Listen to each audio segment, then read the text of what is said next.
Hello and good evening, YouTube. Um,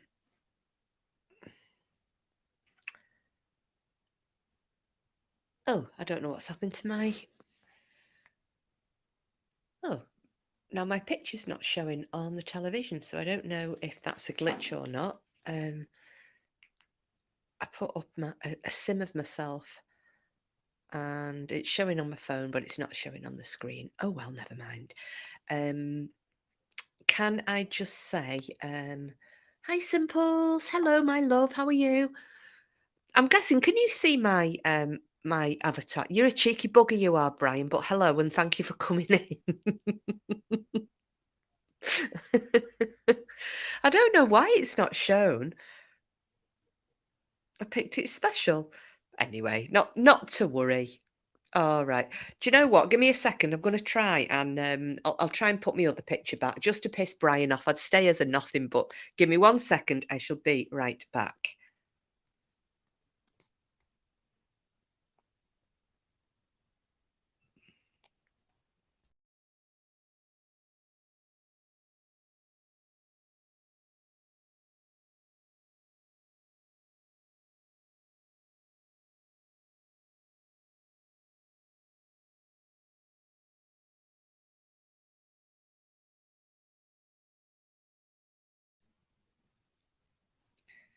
Right, I'm back. So let's see what's happened.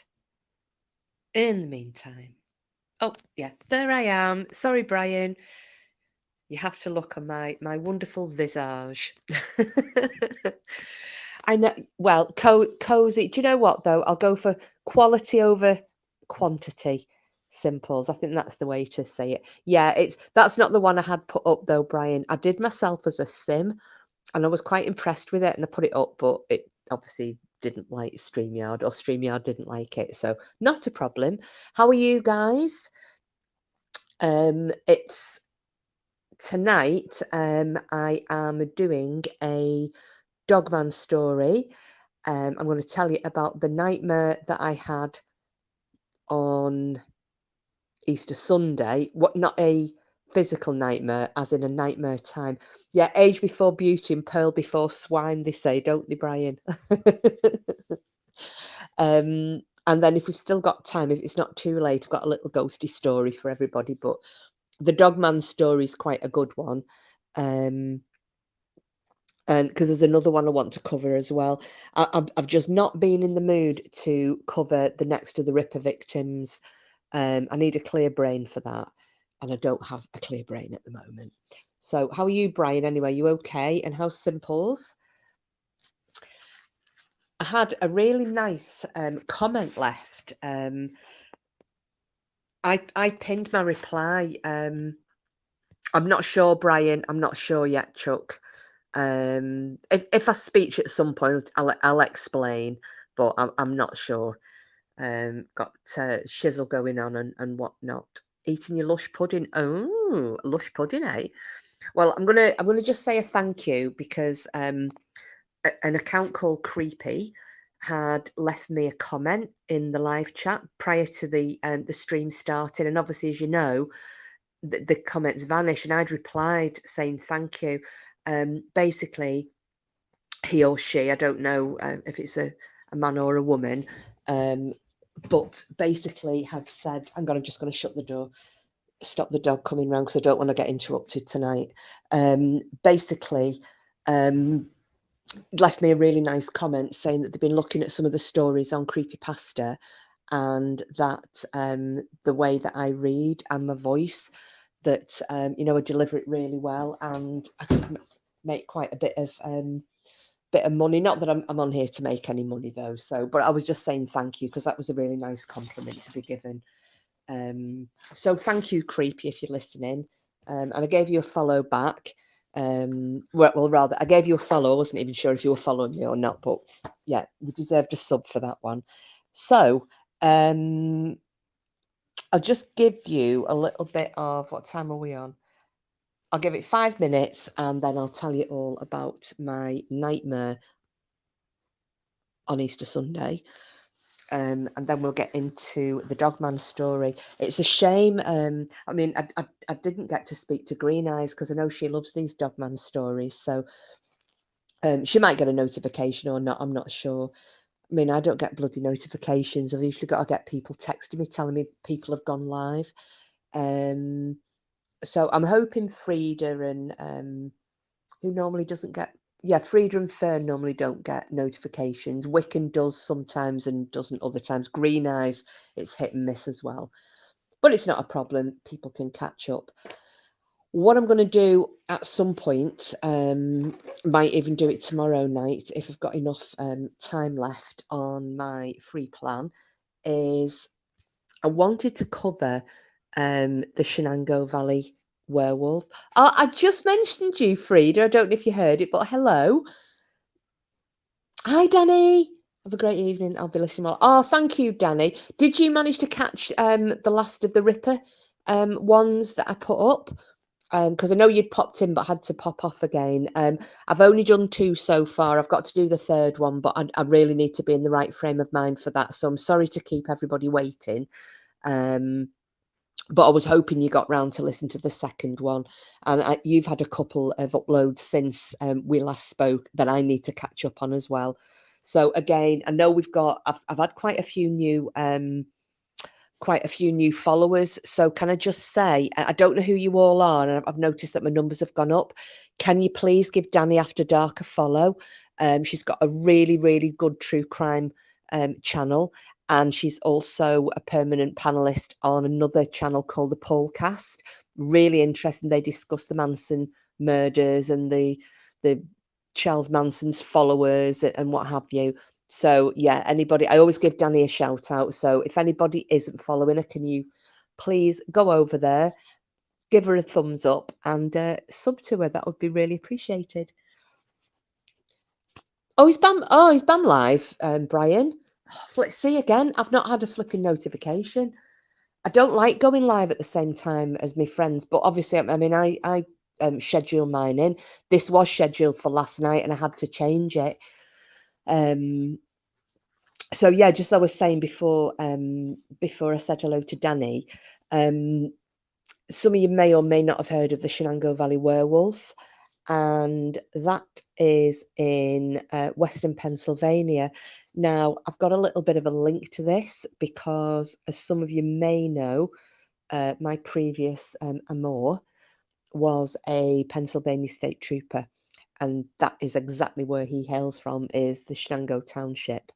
So I'd kind of heard about the Shenango Valley werewolf. It's also known by a couple of other names. It's called, so you've got the Shenango Valley werewolf. It's also called the Black Beast of West Middlesex. I always find it really funny when you've got these very English county names, but they're attached over in America. So it does make me laugh. So yeah, they've got the Black Beast of West Middlesex. It's also called the Dog Boy, or the Shenango Dog Boy. So I thought, you know what, I'm going to do a little bit on that. And what's prompted me to do it is I was just going through some, I was actually looking for an email. It was one connected with work ages ago. And I found an email that he'd sent to me. And I was looking at it, and that's what triggered the Shenango Valley. I didn't even think I'd still got any emails from him. I thought I'd binned them all. But anyway, so yeah, and we're talking about like basically the description on the damn thing. Long black hair over white skin, and it's got these ragged teeth and googly eyes, and it's highly intelligent. It can speak. It's got all these strange powers. So I thought that would actually be quite an interesting one to discuss, maybe. So right, I'll get on to telling you about my Easter Sunday nightmare to start with.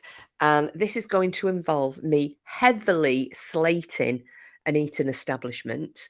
So it's nothing to do with me being asleep and dreaming about something.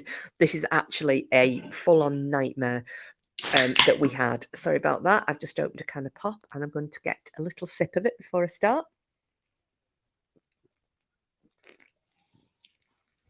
Because I've got a mouth like Gandhi's flip-flop tonight. I made jambalaya for tea. It was very spicy. and it sucked all the moisture out of my soul, so my mouth's really dry. Okay, so Easter Sunday, as some of you may know, I mentioned that I was going to a family gather. Hi, Sid. Hello. Oh, how's Nancy doing, Sid? Hope that she's all right. No simples. There was no face cream involved this time. I've got the burnedness from that retinol's gone from my face now, and I'll never be touching the damn stuff again. I'll try collagen instead if I need to. Can of pop. What are you laughing at? It is a can of pop. Koki Doki Zero. I've been drinking. Yeah, yeah. I'm echoing what Brian said. How's you and Nancy? I'm just going to go through my little nightmare on Sunday, Sid, and then I've got a really good Dogman story. So, it was my auntie's 80th birthday, and so we had a big family party, all meeting up. And as she said, "Oh, I am sorry. I'm sorry to hear that, but please tell her we're sending her our love." You should, I should let you know next time I'm doing a Dogman story to let her listen in. That'd send her to sleep, no trouble. Yes, so there were a party of 12. And yeah, we've not done a good Dogman story for ages, and this is a really good one. Frida's saying, Sid, she can't see you, but she's sending you and Nancy some love. If he replies, Frida, I shall put it up on the screen. I wish we could sort this out for you two. I really do. It was such a pain in the ass. But what's her name? Fern can't see Sid either, so yeah, there's something. Maybe he doesn't like F's, Frida, Fern. You never know. He's Fist. So there we go. I'll just highlight Sid's comment for you. There you go, Frida. I'm going to put it up on the screen. So yeah, we had this family 80th birthday party was booked. It was at the restaurant of, sorry, I'm behind. Yes, I did catch your ripple last episode. I love it. Oh, thank you, Danny. Well, the next one's coming very soon, but not tonight. And again, it's all right that you're behind, but I do keep shouting you out for new followers, because I know what I've had. I think I probably had, not many, probably about 7, but everybody's very welcome. So hopefully you'll get a few, even if it's one, every little helps, doesn't it? But I will, when I do the 3rd episode, I will make sure that it's advertised well in advance so that people get a chance to catch it.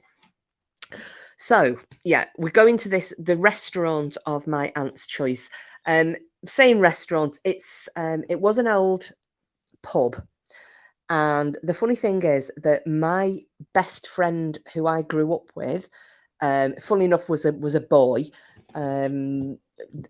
We weren't boyfriend and girlfriend, but him and I did everything together. We went out together, we'd played along as kids. And when we got into our teenage years, we still hung out. I was the first person when he passed his driving test. I was the first person he took for a drive in his car, that type of thing. And lost touch with him. People move on and what have you. Haven't seen him for years. And when we went into this place, the last time there was a family get together, who's sitting there, my friend Chris, I was like, oh my God, I couldn't believe it. And then I find out that that's actually his establishment, which I didn't know. Anyway, that's another little aside. So my aunt, it's her favourite place to go. So my sister did the booking, 12 people for Easter Sunday, 80th birthday celebration. We knew that at the time of booking, we should have had a good idea as to how this day was going to go, because the manageress was one rude and ignorant cow. I thought you were going to say something else about the cat. No. She was really rude, to the point of, because the booking was for 4 o'clock, don't be turning up any earlier than 4 because there's nowhere for you to sit. That was the first one. Right. Okay. Then my sister was having a cake made for my aunt. Now, this is weeks ago she made this booking. She's having a cake made for her. So she did say, would it be okay? Would your staff be able to bring the cake out to the table for my aunt when we've had our meal. What response was given? Don't think you'll be eating it in here. And my sister went, I beg your pardon, she went, you're not eating it in here. Okay, we just asked, could we, that's not a problem, just can we bring the cake out? So there's already at this point, there's little alarm bells are ringing. Anyway, the night before, so on the Saturday, Easter Saturday, one of my nieces and her husband and the two little kids, she's got two babies, they come down with the dreaded COVID. So this is Saturday night. My sister's told they've all tested positive. We won't be coming. Not a problem. We've got elderly relatives coming from the south of England. They're coming from all over the place. So it's better to be safe than sorry, even though you're now not required to isolate. Don't come. I got there with my sister because I had like a 55, 60 mile trip to get there. I arrived at 4:45 at the same time as my sister was pulling onto the car park. Now, we got there early because we wanted to take the cake in, so that my aunt, when she turned up, wasn't aware that, it was a nice surprise for her. So in we go. Yes, Frida, yes, they usually are, but not this cow. And honestly, you will not believe when I tell you what happened, you will not believe it. You will not believe it. In fact, Frida, I will text you later on and I'll send you the link to my the the review I've left them on TripAdvisor. And it's yeah, anyway, that's another story. So in we go, and one of my little nephew, he's wanted to carry the cake in. So my sister's saying, come on, Josh, you carry the cake in. So in he carries it. There's a couple of ladies in front of us. I'll just go back a bit. As we got in the car park, it's only a small car park. It was crammed. Now it's on a very narrow country lane, so really you can't park out on the road. And there were an elderly pair of ladies had pulled into the last parking space just before me. And there was a bit of a gap. I did manage to squeeze a little green meanie into, so that was fine. Pardon me. When we go in, so these two elderly ladies are in the queue waiting to sign in, and be seated for their meal. And they're talking to this manageress. And my sister, like I said, Josh has carried the cake in. My sister and I are waiting there to be seated behind these two elderly ladies. They're obviously asking about a function. And obviously it wasn't the best time. Easter Sunday, 4:00, people are getting seated. It's very busy, very, very busy, as it always is in there. And we heard one of these ladies had said, so how much per head would that be? They'd been handed a load of information. So how much per head would that be? At which point the manageress, and at this point my sister went, that's the cow I spoke to on the phone. She said to these two ladies, I can't be discussing this with you now. Can you see? I have a queue of people waiting to be seated. This is Easter Sunday afternoon. Just phone in, speak to me again. And then just completely turned her back on them. So I was looking at my sister went, that's the cow I spoke to on the phone. I was like, oh my God. Anyway, I said, listen, I'm going to follow these two out because they're going to go and move the car and I'll put my car in their space. So out I followed these two ladies and they're, talking at this point about how rude this lady was. And I said, I heard that. That was incredibly rude. And they said, oh, we thought it was just us. I went, no, there was no need for that. I said, no, I thought that was very abrasive. She didn't need to speak to you in that manner. So they moved the car. I backs into their space. As I'm getting out of the car, oh, Frida, it gets worse. It gets so much worse. As I get out of my car, coming across the car park is my niece and nephew. So you remember my niece Georgia, who had that terrible accident 2 years ago? Well, nearly 2 years ago. So coming across, oh, Auntie Jack, oh my God, Auntie Jacket. I went, what's up? They went, oh, it's all going off in there. So what do you mean it's all going off? Oh, me mum. And I'm just like, what? Because my sister's not like me at all. My sister, I'll argue with a hole in the wall if something's pissed me off. But my sister is very, she's very placid. My sister, she doesn't like arguing. It takes a lot for her to even stand up for herself. So with them saying, like, my mum's arguing with the lady, and I said, what? And she went, they've told us they're not serving us. Right. So I'm thinking, right, hang on a minute, hang on. You know what kids are like? They exaggerate everything. So I said, right, stay out here. Stay here. I'll go in. So I'll go in. My sister, oh my God, you've never seen anything like it. And she is now, my sister's standing at the front of the queue and there's nobody there.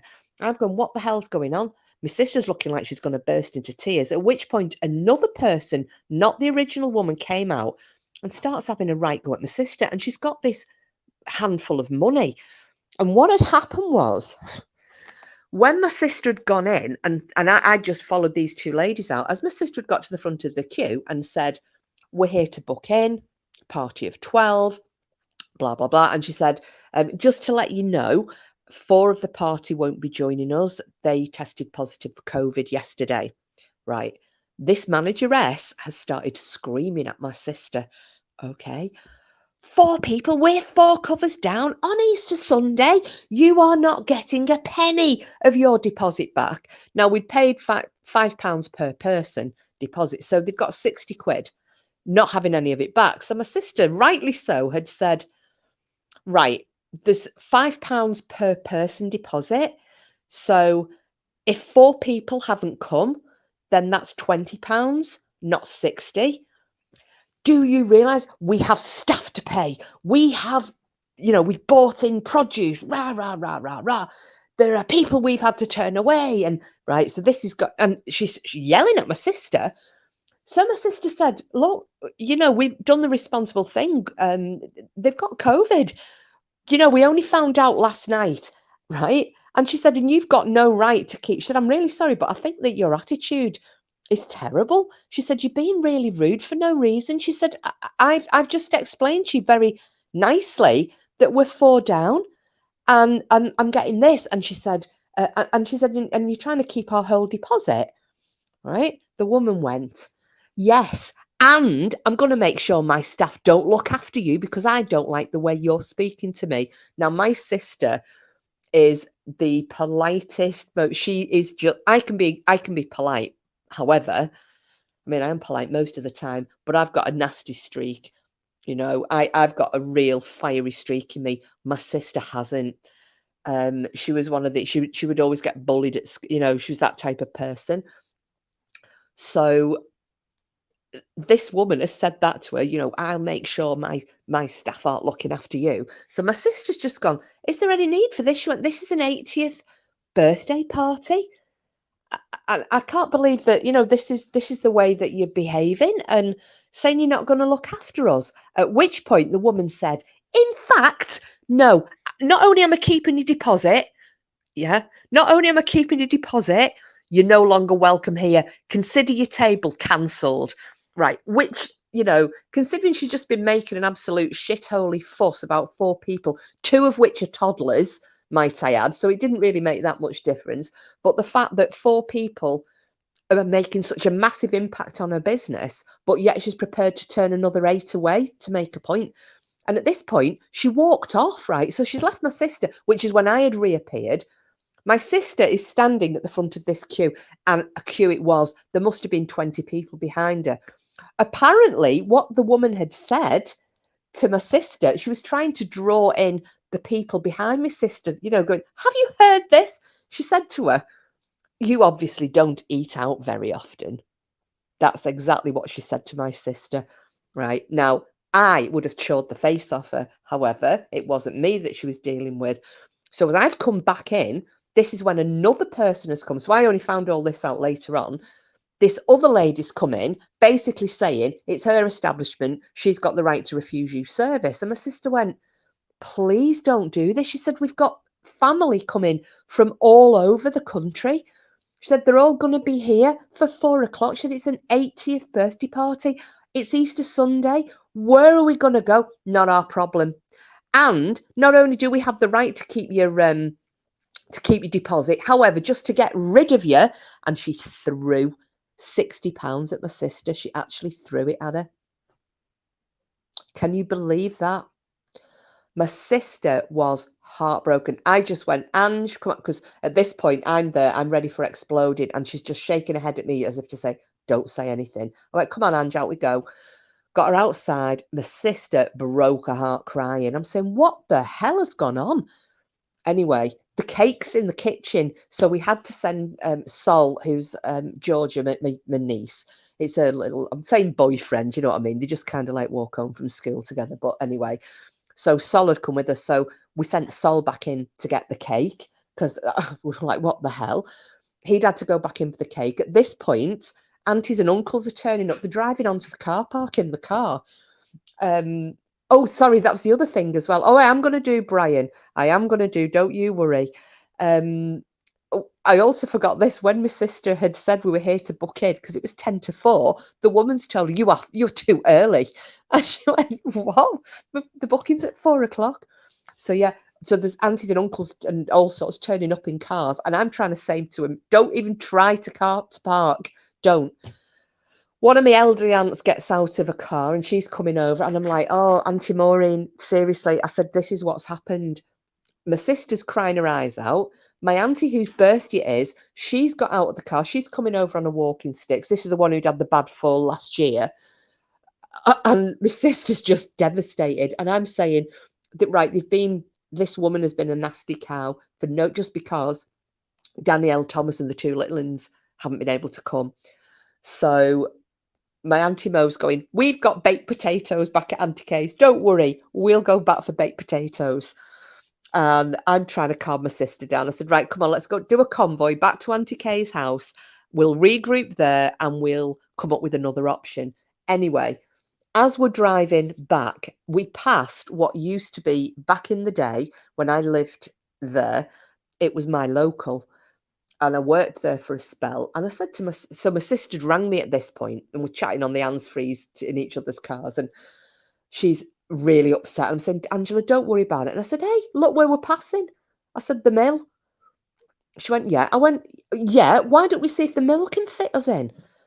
And she's like, oh God, yeah, I know the manageress. I went, right, I'll carry on to Auntie Kay's. You call in at the mill. She's got 3 kids in the car with her as well. Call in at the mill, see if they can sort us out, explain what's happened. If they can, ring me. And I said, we're only 2 minutes away. We'll come back.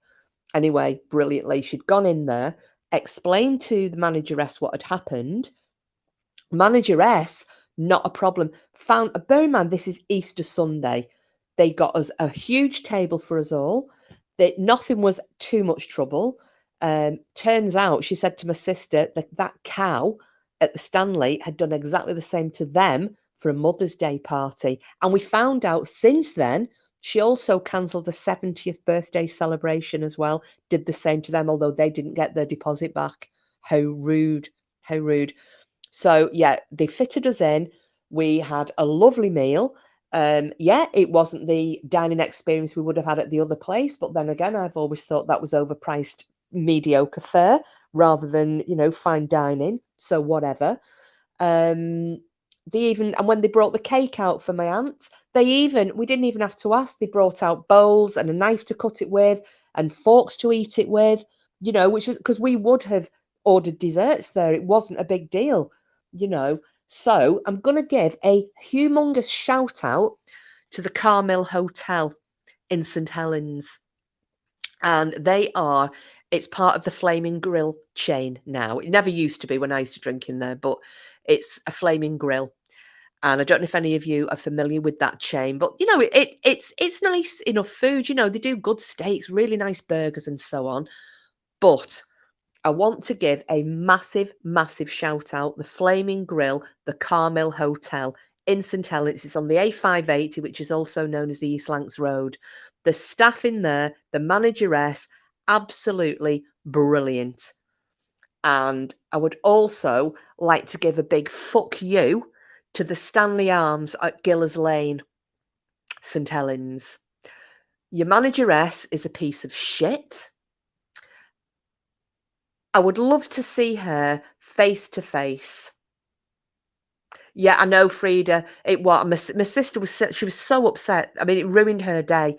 It ruined the meal for her, and she did keep choking up throughout the course of the meal. But the rest of us were like, you know what? it actually was much better. It was really relaxed atmosphere. We had loads of room to move. The staff couldn't. They were so nice. They were so nice. So yeah, we passed the hat at the end and we gave it to the manageress. Said, when you get off, have a good few drinks on us because you've saved what would have been a disaster of an 80th birthday party. So yeah, and I feel really bad saying this because that establishment is run by somebody who was my friend. I don't know who that cow was in relation to Chris. I am going to be sending him some correspondence, because I've got a lot of we grew up together.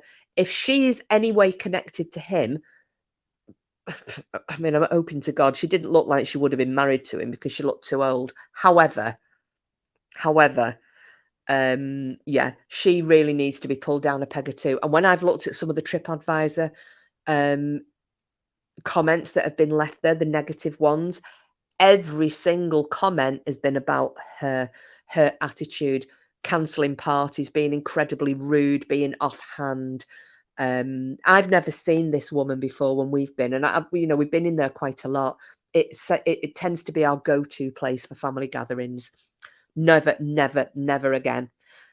So as I've said on one of my reviews I've put, if you want to be spoken to like garbage and have shitty service, mediocre fare, overpriced at that, feel free to go to the Stanley. However, if you'd like a really warm welcome, good affordable food, lovely service and a nice atmosphere, please pick the Carmel Hotel in St Helens. I cannot recommend that place highly enough.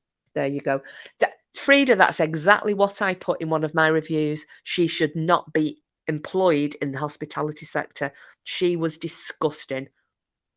Absolutely disgusting. The other one, though, as well, the fact that she threw money at my sister. Threw money at her and saying, you obviously don't eat out often. What the hell? Anyway, so that was the nightmare on Easter Sunday, and I had to get that in because yeah, big it up for the Carmel Hotel.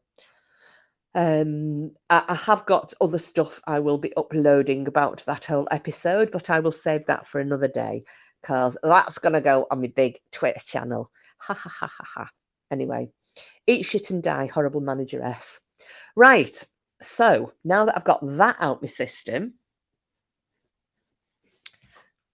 I'm going to start on my Dogman story. I'd just like to say as well, if any of you are in St Helens and you ever have had a bad, St Helens, Prescott, Knowsley, anywhere like that, who have frequented the Stanley Arms, and if you have had a shitty experience there, please put a review on. Please do, because there are 104 horrendously bad reviews. They still got like 4 stars, even with these 104 bad reviews. So, people obviously aren't seeing what this place is like, or sorry, not what the place is like, what the manageress is like. The replying to positive comments and just ignoring the negative ones. So, yeah, but yeah, anybody who has been there and has had a bad experience, I would encourage you to leave a review. Leave a review. Likewise, if anybody's been to the Carmel and has had a good meal, please leave a review. It's not something everybody does. I tend to leave reviews at places I've been to because I just think it's nice to have some positive feedback, which 9 times out of 10, my feedback's positive. I think I've only left one negative review before, and that was for a chippy in Stranraer, which was vile. I can't remember the name of it now, but yeah, there's a chippy in Stranraer, and oh my God, I've never tasted anything like it. I think the oil that they cut the chips in must have been about a month old. Ugh, it was disgusting. But apart from that, I've never left a bad review anywhere till now. Anyway, another sip of me pop. Dogman. Are we sitting comfortably? Well, I shall begin. So, now this story, this comes from a guy who grew up on his grandparents' farm in Kentucky. Now, when I was learning about this story, it seems he'd had quite a similar upbringing to myself, actually. Um, Father serving in the military, mum dying very young, and the children then went to live with the grandparents who ultimately raised them on a farm. And I was like, well, that could be me. So there was himself, he was the eldest. He was about, I think he was about 10 years old when this story occurred. He was the eldest of three. He had a younger brother and a younger sister. I think when he was 10, I think the brother was about 7, I think, and the sister was 3 or 4. So there was kind of like 3 years, 3 or so years between each of them. So, now, when he's talking about his childhood, he just said it was an absolutely great childhood. He loved it. Obviously missed his mum terribly. Obviously missed his dad, who he only got to see when he came home on leave, because I think he was stationed abroad a lot. But he loved his childhood. He said it was great.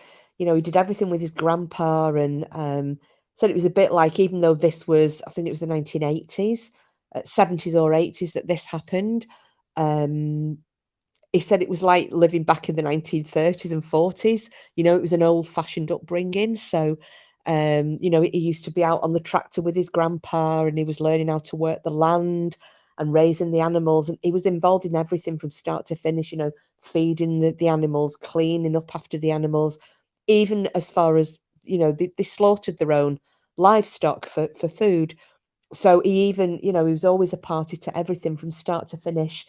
But he loved it, and he also was given some tasks of his own. So each of the children had their own special chore. They did other chores around, but they had their own special chore. His little sister and brother, they looked after the rabbits, because they raised rabbits to eat. Sorry if anybody keeps rabbits as pets, but this is what they did. So they bred rabbits for the table, but the 2 youngest ones cared for the rabbits. And this little lad, the eldest one, he had to look after the chickens. So he said he did love that, because it meant he got up early in the morning, and his first task was to go in. He'd be feeding the chickens, but he'd collect the eggs, and these were the breakfast eggs. So this was his task. He put breakfast on the table every morning, then he would clean out the straw, the nesting boxes and what have you. He'd turn the chickens out into the runs. He'd gather them in, late afternoon when they'd lock them up for the night, so the foxes didn't get them. And he absolutely loved that little task. Now, he said the first indication of anything was that he doesn't know when he first noticed this happening, but he said the odd chicken had gone missing. But being a kid, he didn't really think anything of it. And the same with the rabbits. Every so often, there'd be a rabbit short. Every so often, there'd be a chicken short. But there'd be no sign of it. There'd be no sign of fox had been in or anything like that. So they didn't really think anything of it as little kids. It was just, oh, a chicken's gone. Oh, a rabbit's gone. It's got out. Nothing was ever thought of. But this happened kind of regularly, maybe once every couple of weeks a rabbit would go, and then a chicken would go, and then that'd be it. And then another couple of weeks and the same thing would happen again. Or, he can't remember exactly the time frame, but that was kind of what was happening. Now, his grandpa was blaming the foxes.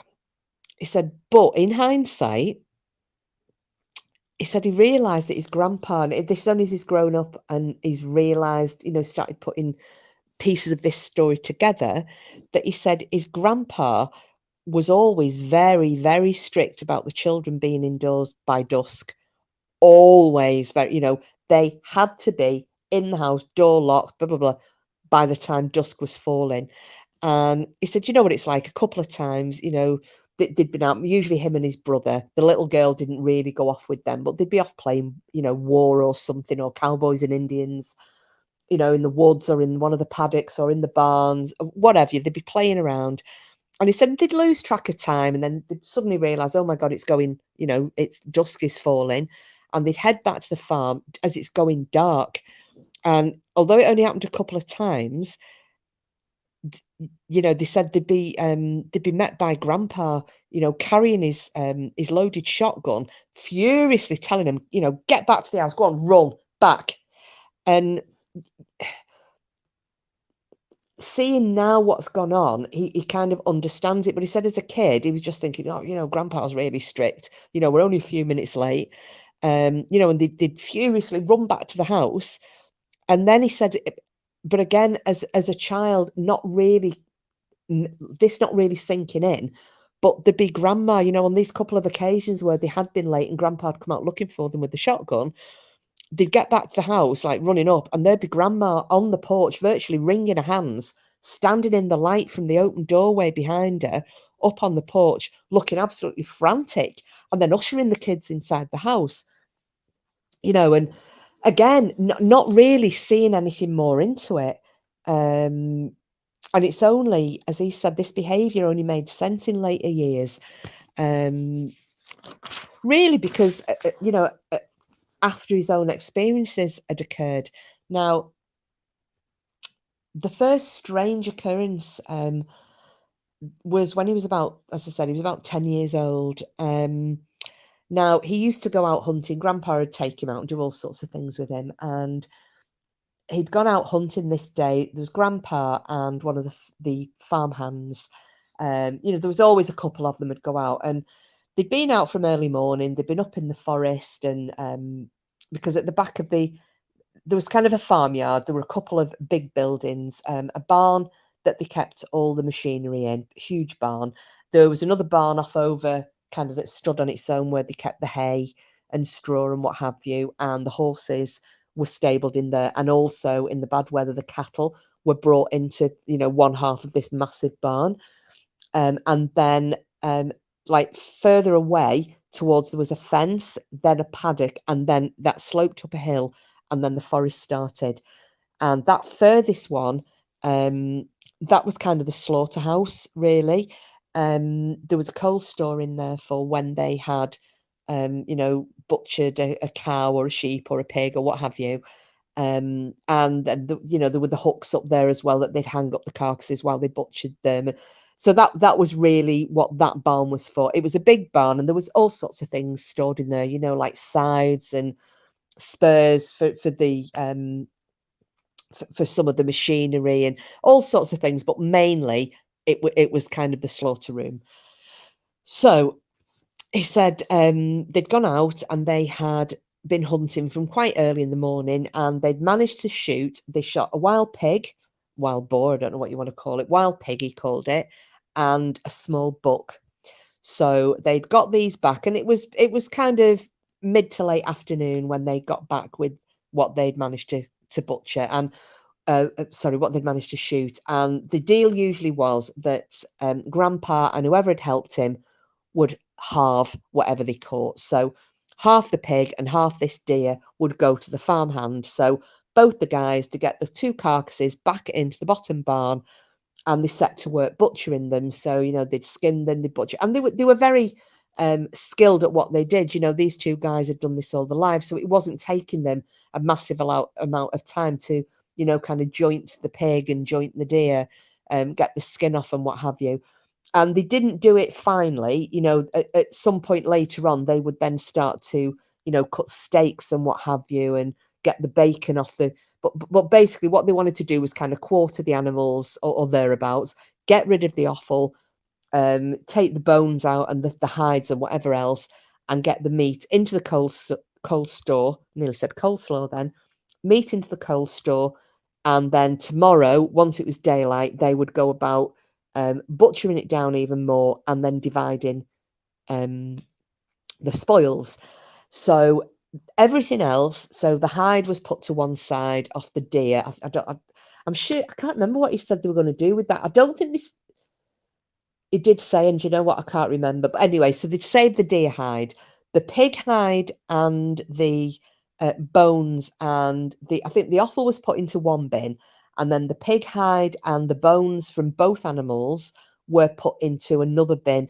Now they were going to be for both of they had dogs, you know, so they owned dogs on the farm, and then the farmhand also owned dogs. So nothing was going to go to waste. So they did all that, shut the barn up for the night. Farmhand bid his farewells and went home. Grandpa came into the house to have a shower, you know, because he's covered in blood, he's a bit stinky. And the young lad, he'd kind of watched him for a bit, you know, seeing what he, you know, how he was butchering the animals. But he was tired, he'd been out a long time, and the grandpa had sent him back into the house, you know, go in, have your tea and what have you. So as it had been a long day, he had his supper and a bath, and then he was in bed probably by about 8 o'clock, from what he can remember. He said it was quite early. It had gone dark. It was the time of year was going into the autumn. So it was going dark, you know, or it had gone dark by then. And he went to bed. His younger brother and sister, they were already in bed before him. And he said he just basically collapsed and unconscious, passed out, and in the land of Nod. And Grandpa and Grandma stayed downstairs as they usually did, and they'd have Grandpa would have a smoke of his pipe, and they might have a glass of something nice, homebrew, and then they would also get to bed. And he said usually the whole household was closed down by about 10 o'clock, you know, because farmers, they're up early. So yeah, usually everyone was in bed by 10 o'clock. The last task of the day would be to bank up they had a wood stove, a wood burning stove in the sitting room. So that would be the last job, would be to stoke that so that it kept going through the night, kept the chill off the house downstairs. And also, because it was a stove, they would use it to boil a kettle in the morning. So that was always running, and that was it. Anyway, so he's away in the land of Nod, and about midnight he was woken by, said it was like a banging. It's like a banging, a crash really, and a thumping. And so when he woke up, and he kind of woke up, and his room was at the opposite end of the house to the doorway as you came in.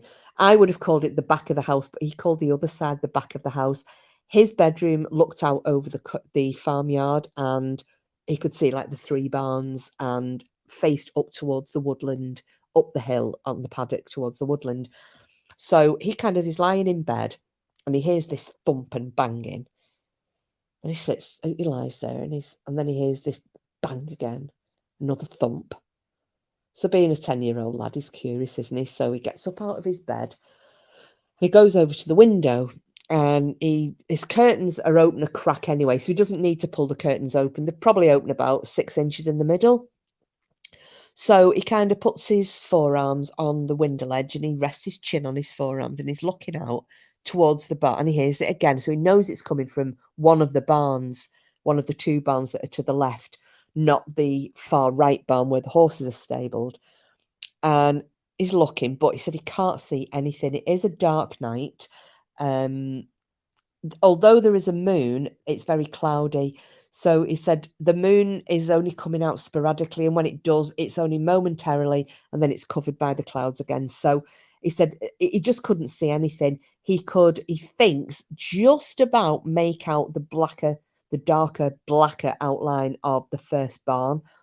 But he said, I can't be sure. He said, I just couldn't, because of the sloping paddock that was behind going up to the forest. There wasn't even a skyline for him to maybe have seen the barns on. So he said, I just think I could maybe just about make out that darker outline of the first barn, but that was it. So he's listening and listening, and then there's another thump, and then there's nothing.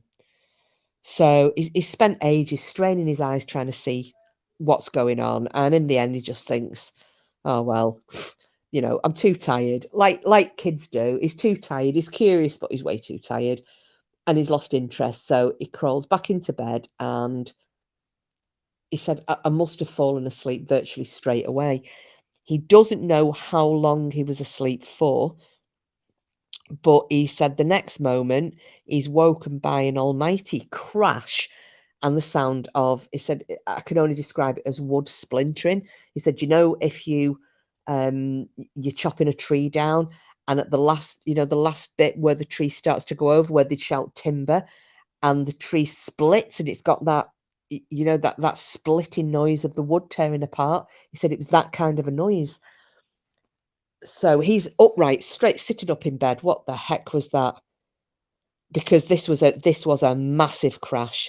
So he jumps out of bed and he rushes to the window, but again, it's still way too way too dark to see anything. But he said one thing he did notice was that, you know, they had a few dogs on the farm. Not one of them was making a noise. Now, he said normally the slightest noise outside, you know, a tree will creak in the wind, whoa, whoa, whoa, whoa, whoa. A chicken will squawk. Rah, rah, rah, rah. He said anything, any noise whatsoever. He said the wind will blow a trash can over. The dogs set off. He said the dogs were not making a peep. Nothing. And he said, as he's realised this, he said the next minute he hears Grandpa running down the stairs, and muffled words between him and Grandma. He can't make out what they're saying. They're loud and they're sounding quite, you know, that kind of, you know, a little bit urgent, but he can't tell what they're saying. Then he hears the door onto the back porch swing open and this creak. Yeah, Frida. And he said these dogs are not making a peep. There's not a noise coming out of them, you know, which you would expect if it was an intruder. He said, you know, they barked if they came across the yard and they lived there. So anyway, so he hears this Grandpa and Grandma and this exchange, and then he hears the back door being like swung open, and it had a bit of a creak to it as well as it opened. So that was that. And then he can hear Grandpa's out on the porch. Now, this porch went all the way around the house. It was like a wraparound porch. So you could basically be on the porch and run all the way round. So he hears Grandpa coming from the opposite side of the house to him. So he runs back to his window, and he's just in time, and he can see this light bobbing coming round the left-hand side of the house, and it's obviously Grandpa's running with a torch. And round the back he comes till he gets more or less under his window. Grandpa is still on the porch at this point, and he flashes the torch over and he scans from left to right and right to left towards the barns. And he said at this point, he picks up, and Grandpa obviously sees it as well, and he holds the torch still, doesn't see what it is, but he sees 3 sets of glowing eyes are lit up by the torch. Now, he said one set is right next to the furthest barn, which is a slaughterhouse barn.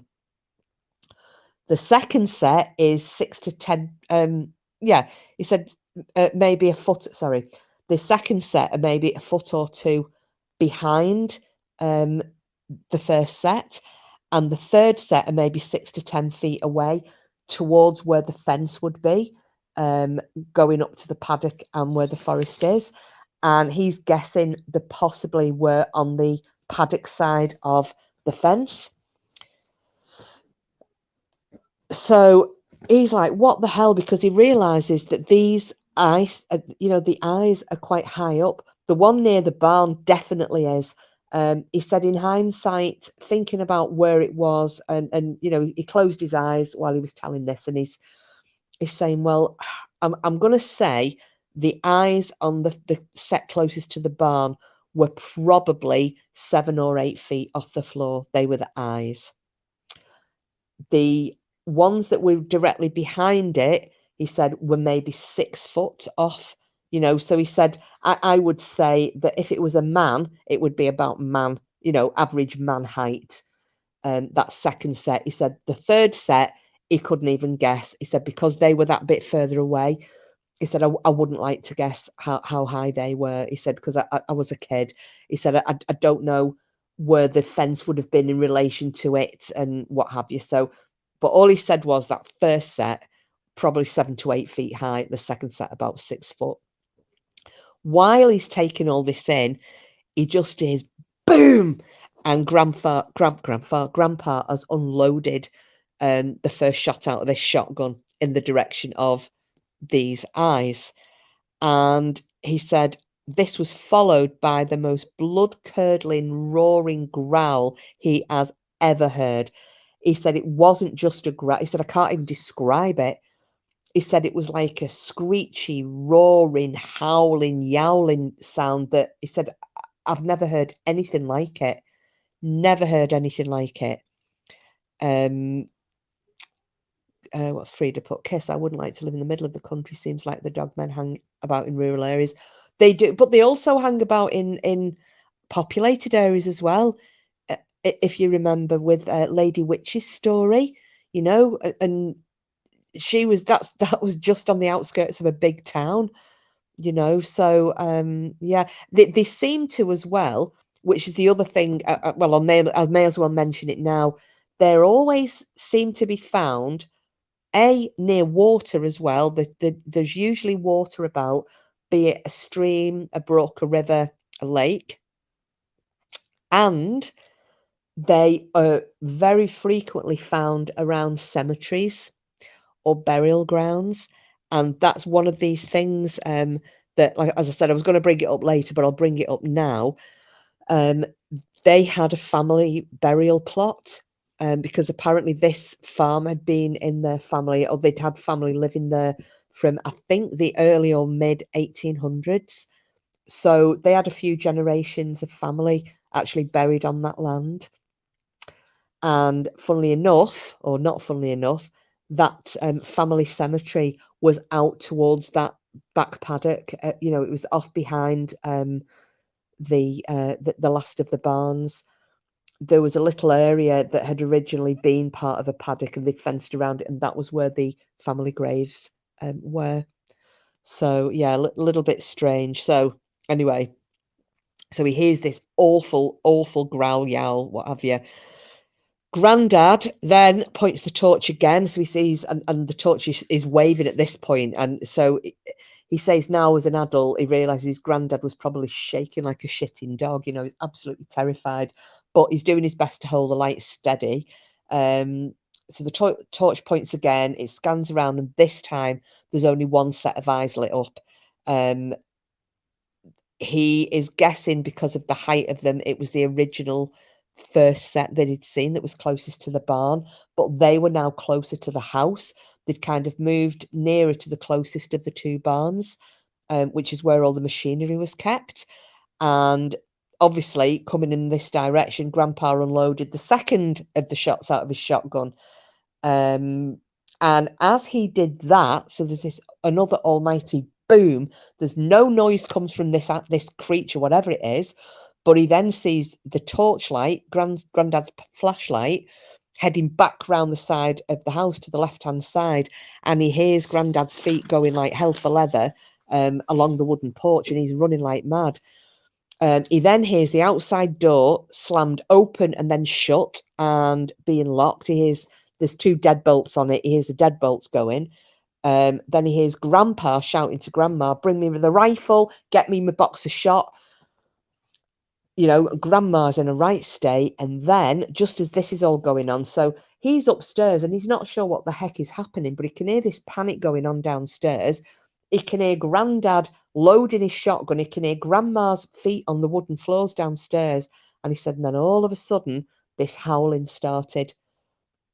And he said it was far away up in the woods, just this howling. And then another that was overlapping this first like howling was coming from the west.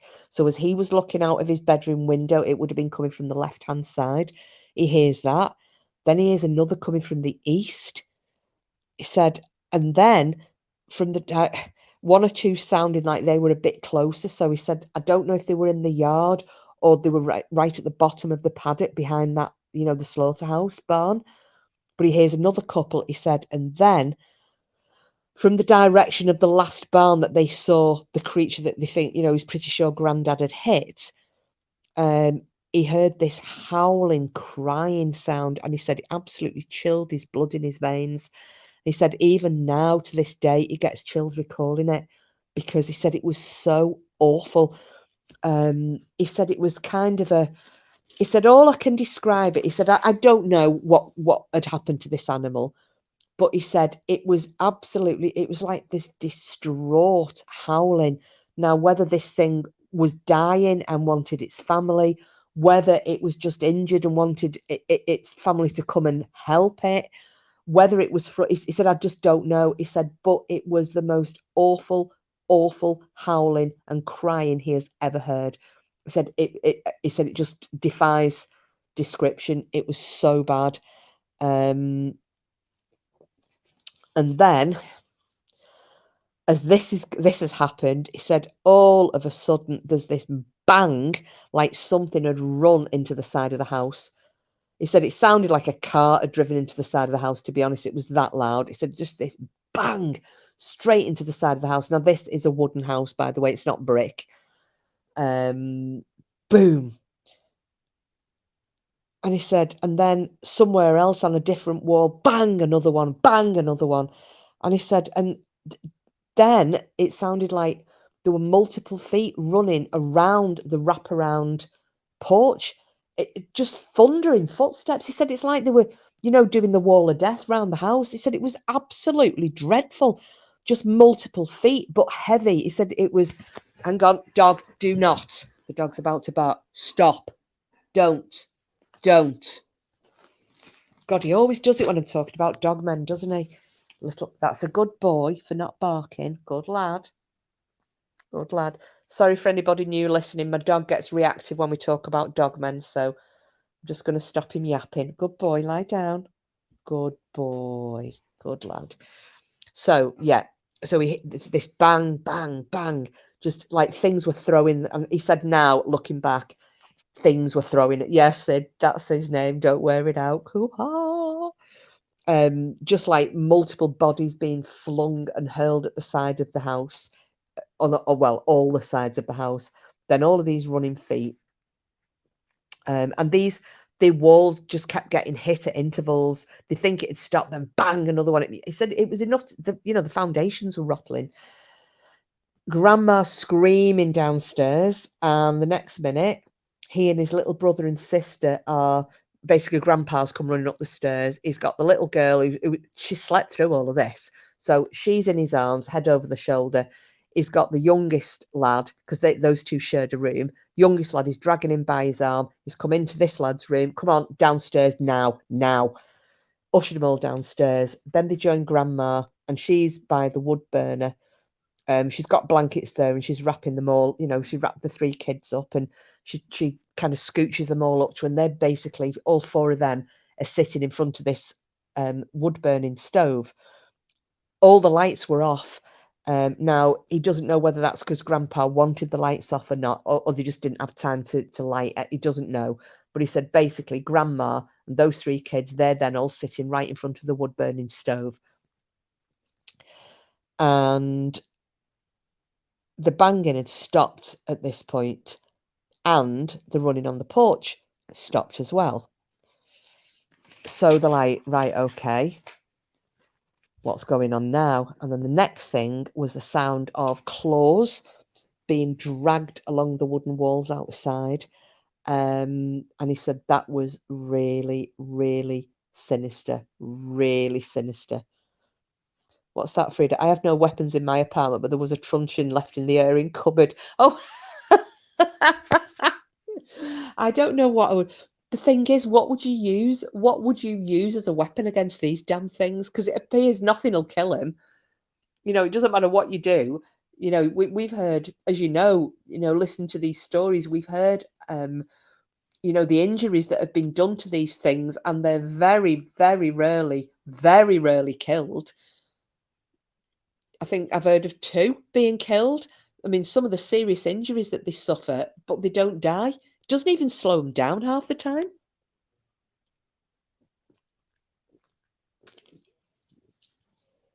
Oh, another quick swig of me pop, pardon me. All right, so let me get back. Where was it? Okay, so yeah, so the sound of the claws, and they're being dragged along the walls outside. And he said that was really spooky. That was creepy as hell. And it only sounded like one set of claws going along. And he said it was just awful, because they're all sitting there.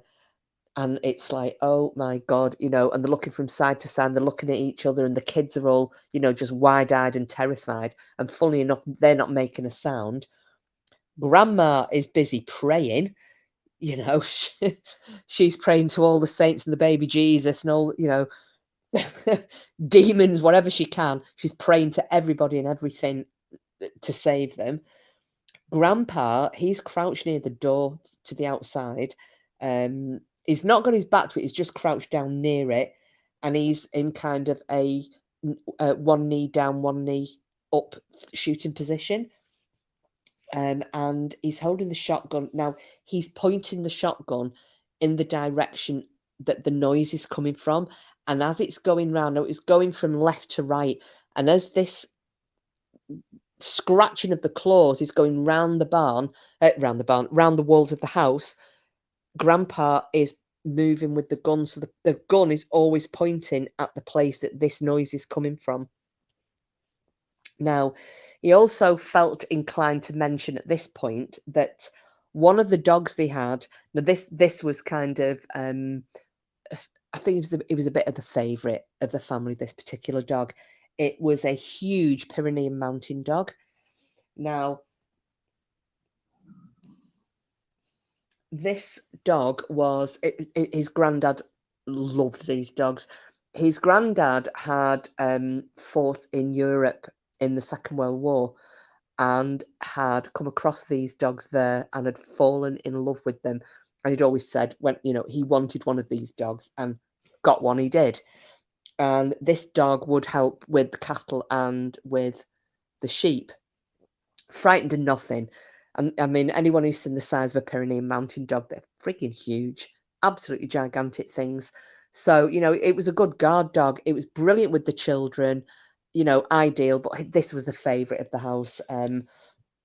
And although the other dogs, I mean, they never found out where they hid because this was the only dog that was a house dog. All the other dogs were, you know, they had some coon hounds that the dad would go the grandpa would go hunting with. They had, I suppose, a bit of a mongrel, you know, just a yard dog basically that would kind of slope around and scrounge food and kill rats and so on and so forth. And they had a few feral cats as well. But this was the only dog that stayed in the house. And he said that dog that was afraid of nothing was trying to hide under the pile of people near the fire. He said that dog was shaking. It didn't make a sound, but it was trying to crawl and it was nudging the kids out the way. It was trying to get under the pile of people. And he said that was not like that dog. That dog would have died to protect those children. And it was basically trying to put the children in front of it. He said it was scared. So the next thing, so they're all there. There's a crash from upstairs and it's one of the windows has gone through. Now, Grandma just starts crying. They're in the house. Jesus, help us. Oh my God, they're in the house. They're in the house. So quick as a flash, Grandpa's up. He grabs her shoulder. He goes, shh, quiet. Points off towards the kitchen direction. They've got a storm cellar that you can access from the kitchen. So quick as you like, and all this time he is watching because the doorway that's coming from the stairs, and he can now hear something is upstairs because they can hear the floorboards creaking. It's not moving quickly, it's moving very slowly, but they can hear it, and then they hear another thud. There's something else that's coming through the same broken window because they then hear the crunch of broken glass on the floor. So they know there's at least two of these things now in the house. So kids up, he's grabbed one of the little ones. Grandma's got the other one. The 10-year-old boy is with them. The big dog, Christ, that's not getting left behind. They're straight through as quick as you like. Granddad's keeping his you know, well, Frida, who can say? Who can say? But it's not looking good at this point, is it? They manage. Grandpa backs out of the lounge into the kitchen. Grandma is ahead with the little boy and the older boy. They've got the door open now. This has got it can be secured from either side, luckily. So they get the door open straight down into the storm cellar. Grandpa backs in, Hey, Cassius, good to see you.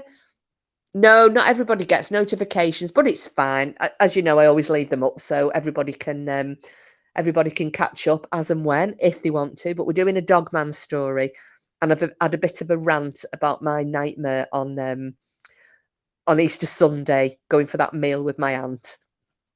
But yeah, we're just getting to the good juicy bit with this story anyway, so you've come in at the right time. But good to see you. So yeah, Grandpa backs into the storm cellar, so his gun is pointed in the direction of the stairway, and they get in, they get the door, they shut it, they slide the bolts on it, and then he's put the little ones down. And luckily, there are some pull-out cots down there, so that they've got somewhere. They have got supplies in this storm cellar.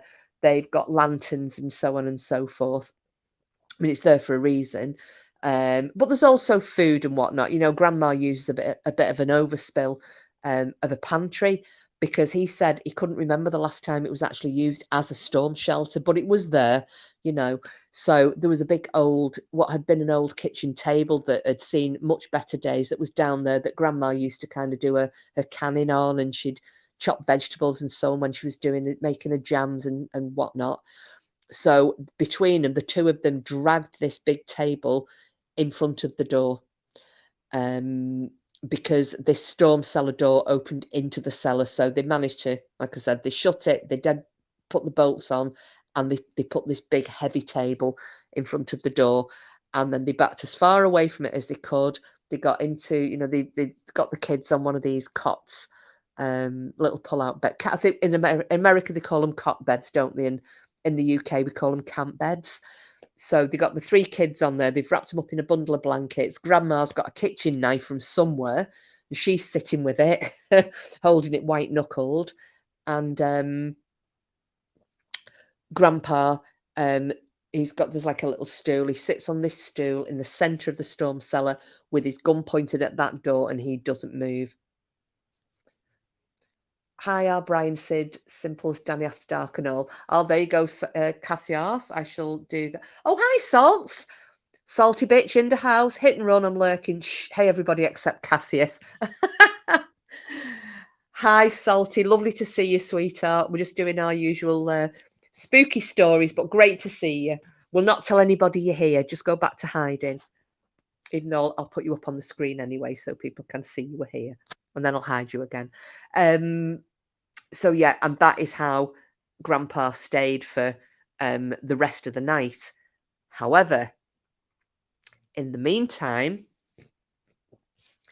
we've got these things that are upstairs, and it's it's not great, because they're waiting downstairs wondering what the hell is going on, and they hear crashing, they hear things being overturned. It sounds like a load of hooligans have got into the house. It sounds like chest of drawers are being turned over. It sounds like mirrors are being broken, toiletries and what have you. Things are just going all over the place. They hear footprints. They hear. He said it was really funny actually. They could hear some chattering noises. And he said the best way that he could describe it. Have you ever heard that laughing noise that foxes make? It's a funny, like when foxes are happy. I don't know if any of you have ever heard it. It's really cute, actually. I guess if you go onto YouTube and maybe or even Google this sound of foxes when they laugh, he said it was very similar to that. Obviously, a lot deeper, a lot louder. You could tell it was coming from a much bigger animal, but it was that kind of a funny, chattery. He said there wasn't growling or barking or anything like that. It was this funny, like I can't even do it. I know the sound because I've heard it many a time, but it's very distinctive, and that's what he heard coming from upstairs while all of this was going on. He said they could hear like scratching, like that were claws moving along the floor. They'd hear this boom, boom, boom. Then they could hear things coming down the stairs. Now he said that was very weird, because he said he could hear something coming down the stairs, that sounded like it was on 2 feet, but then he heard something coming down that sounded it was like on 4 feet that sounded as though it lost its footing, followed by something else that had lost its footing. He said it was really strange, like something wasn't used to steps or stairs. And that was a thunder. So he said he's heard at least 3 there. He can also still hear other things upstairs. They've got no idea how many are in this house. Grandma is beside herself. She's nearly unconscious with her nerves and her stress, and she's silently praying and making a sign of the cross, and she's got the kids clutched to her, and he's still holding this flipping knife in her left hand.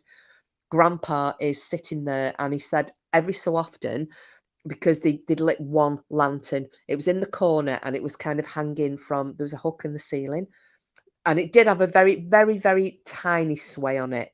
Now he doesn't know whether this sway was caused by maybe the vibrations from the roof above, but he said when the light would hit Grandpa, he said he could see, even though it was quite chilly at that time of year. He said there was sweat running down Grandpa's head, so he knows that he was stressed out to hell. Anyway, he said they're sitting there, and there's this scrabbling sound. Then they can hear the kitchen. They've just come in to hear from the kitchen. They can hear this scrabbling sound. They can hear snufflings. They can hear sniffing. They then hear sniffing right up to the cellar, the storm cellar door. And have any of you ever heard, when a dog puts its nose right next to, like a gap in the door, and it kind of like sounds like, and it's that kind of a noise. Said they could hear that, so they know something's got its nose right up to the storm cellar door. And then they hear more of this chattering, and then more snuffling, and then the footprints are going away, and they can hear kind of padding, and they can hear claws on the floor.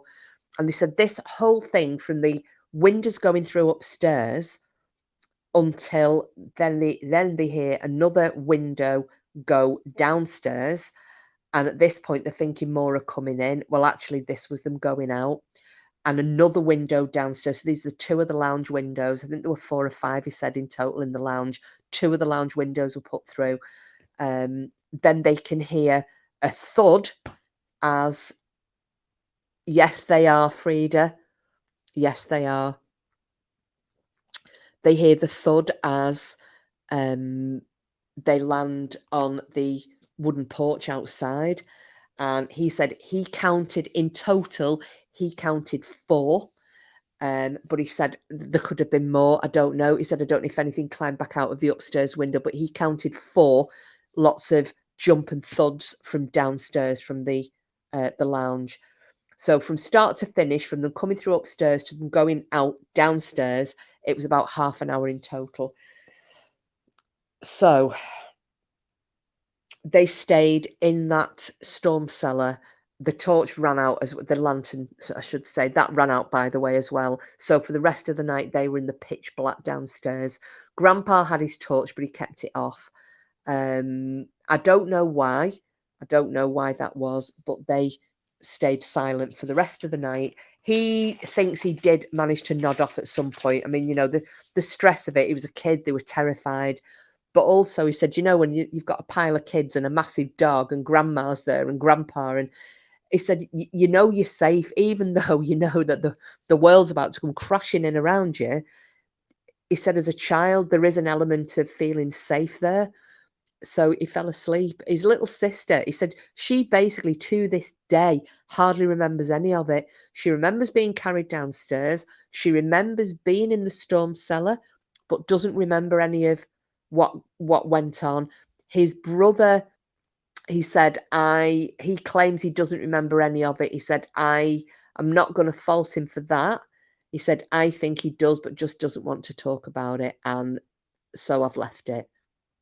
He said, but there are only parts of it that his little sister remembers, but she was only 3 or 4 at the time. So, that's not unexpected. She was asleep, so she just remembers being carried around.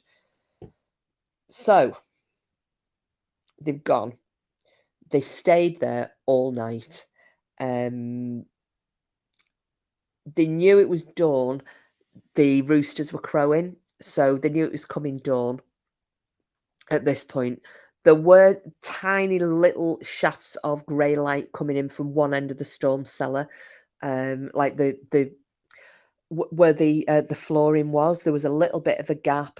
This would have been, there was a bit of a porchway, and that was where this flooring was underneath. There was a gap in the floorboards, so they knew there, because of this crack of light that was coming through, that it was starting to go light. So they left it for quite a while until it was full light, and then they emerged from the storm cellar. And as they came out, and there was absolute devastation in the house. It had been trashed. There were plates smashed, bowls. It was like cupboards had been dragged open, and things were just pulled out. Dishes, bowls, jars of things were smashed. There were full jars that hadn't smashed, but they were all over the floor. He said one of the other things was the stench, because he said there was basically piss and shit everywhere. He said they had just gone to the toilet everywhere. He said now whether that was just a big FU at them, he doesn't know, but he said it was just disgusting, because he remembers his grandma retching as he came up. He said the stench was, he said it wasn't like dog muck or urine. He said this was something else. He said it was disgracefully bad. And this was right through the house. Everywhere they'd been, they'd peed, they'd defecated. It was just everywhere. The bedrooms upstairs were trashed. The bathroom wasn't. He said they hadn't been in the bathroom, and there was a spare bedroom that nobody slept in. So that wasn't, and the door was open to it. They hadn't been in that one. It's like the only rooms that they bothered to go into were the ones that the family's scent was the strongest. So in the bedrooms, the lounge and the kitchen downstairs. He said everything, the beds, he said the beds had been shat on. The pillows and the mattresses had been, he said it looked like somebody had gone at them with a knife and, dug a knife into them and stabbed them and slashed and what have you. Now he's thinking it was claws that had done it, because also on the doors and the floors, and the dressing tables in the different bedrooms, there were scratches, like real deep gouges everywhere. There was glass broken. They'd actually come in through Grandma and Granddad's window. That's how they'd gained access to the house upstairs. They'd come in there. Now he doesn't know why they hadn't broken in through the windows downstairs, why they only broke out of them. To this day, he doesn't know why. He thinks they were up on, there was the porch roof they'd got up onto and got into Grandpa and Grandma's bedroom that way. Why, he doesn't know. He said, one theory is that maybe they were hoping that, the members of the household were still in the beds and they would have had a very easy kill. He doesn't know. But luckily, he said we weren't. We were downstairs, and, that was the end of it. Now, they went out to the barn later that day. The farmhand had come over about 9-10 o'clock in the morning. They found the dogs. One dog was missing, never showed up again. One of the dogs, it was, of all things, it was a little tenacious terrier, kind of, the one that kills the was the ratter. It was a bit of a terrier mongrel mixed with everything, tough as old boots. That never showed up again. They don't know where it was. They never found its body. They were out looking for it for weeks, and it never ever showed up. They had, asking the neighbours, because everybody knew this dog. It hadn't been castrated, this dog, so it used to go calling. It had lady friends all over the local area, and it had a lot of puppies. They always knew who the father, any bitch with a litter of puppies that had been unexpected or unplanned, they usually knew who the father was, and it was this little mongrel of his grandpa's. But no, it never ever showed up again. He's hoping it just ran away and found a new home somewhere else because it was too scared. But yeah, the other dogs, they were found cowering in one of the barns. One of the coon hounds was found in the crawl space under the house. unharmed, just terrified. And they said it didn't come out for about 48 hours. It just would not come out from under the house. When they were telling the farmhand what had happened, he was a bit incredulous at first, but they went along. He got one of the spare shotguns from the house. So they both went with a gun each, the grandpa and the farmhand. Went into the closest of the two barns, which is the last place they saw this creature heading to. They found blood, but no body. So they don't know if this dogman had died and been carried away, or if it was injured and it got away. Either way, there was no sign of it anywhere. No, I know, Frida. Thank goodness. Thank goodness. And I hope the little dog didn't. I hope it got away. And just found a new house somewhere. Yeah, do you know? I don't know why, Cassius, but in my head I had a picture of this little dog looking like a bit like a Greyfriars Bobby type of dog, but white and black. He didn't give any description. He just said it was kind of a mongrelly, terriery, a little dog, but fiery and bit of a Billy Battler or a Billy Big Balls, because it liked to go out and father a lot of babies. So yeah, they don't know what had happened to this creature. Then they went further over to the slaughterhouse barn, and the barn door. Bear in mind, if any of you know, oh, were you, Cassius? How weird is that? The barn door, and any of you that have seen, these barns, American barns, especially around that area, and they're well made. They're not flimsy. They're not made with shitty, cheap plywood. These are heavy duty timbers. It was either it was the 70s or the 80s, Frida. So it was before DNA testing. Because this guy now, I couldn't remember whether he said the 70s, the 80s, but he's in his early 50s. So I'm going to guess, if he was 10 years old, I'm going to guess the late 70s, maybe. So yeah, with the barn door, these are substantial structures, and this barn door had it been splintered. It was broken because it was a double barn door. Obviously something had been throwing itself against this door, and it had been splintered into the in the middle of it, and one of the doors had come away from the other, so there was a gap there to be got into. We Greyfriars had to edit just about. Oh, did you? It wouldn't be you without your typos, Cassius. Just typo away. Knock yourself out. Help yourself. Help yourself. Straight one, yeah. I'm just going to get another sip of pop.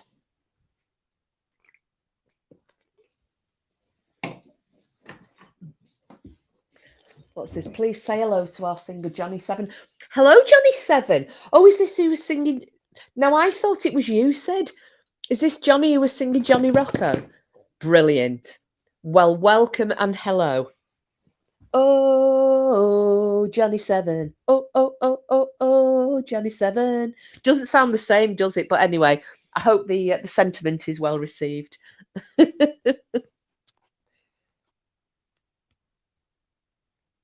Oh, brilliant.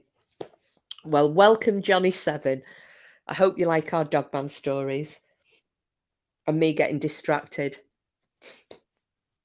3 strikes and you're out, Cassius. Absolutely. It's more like 300 and you're out. So they get into this barn. So the door's been splintered. All of the bin that was containing the offal. So everything that they were going to give to the dogs was gone. that had all, you know, there were bits and pieces left on the floor, but basically the bin was over. That was all gone. The pig hide was gone. The deer hide, funnily enough, wasn't, but the pig hide had gone. And the bin that had the bones in, that was also half emptied. There was still a bit, you know, bits and pieces in there, but half of the stuff had gone. He loved it. He doesn't know about Dogmen. Oh well. Sit comfortably because I've got more coming for another future one. We haven't quite finished with this one yet though, so but yeah, I love the Dogmen stories. Some of them are really creepy.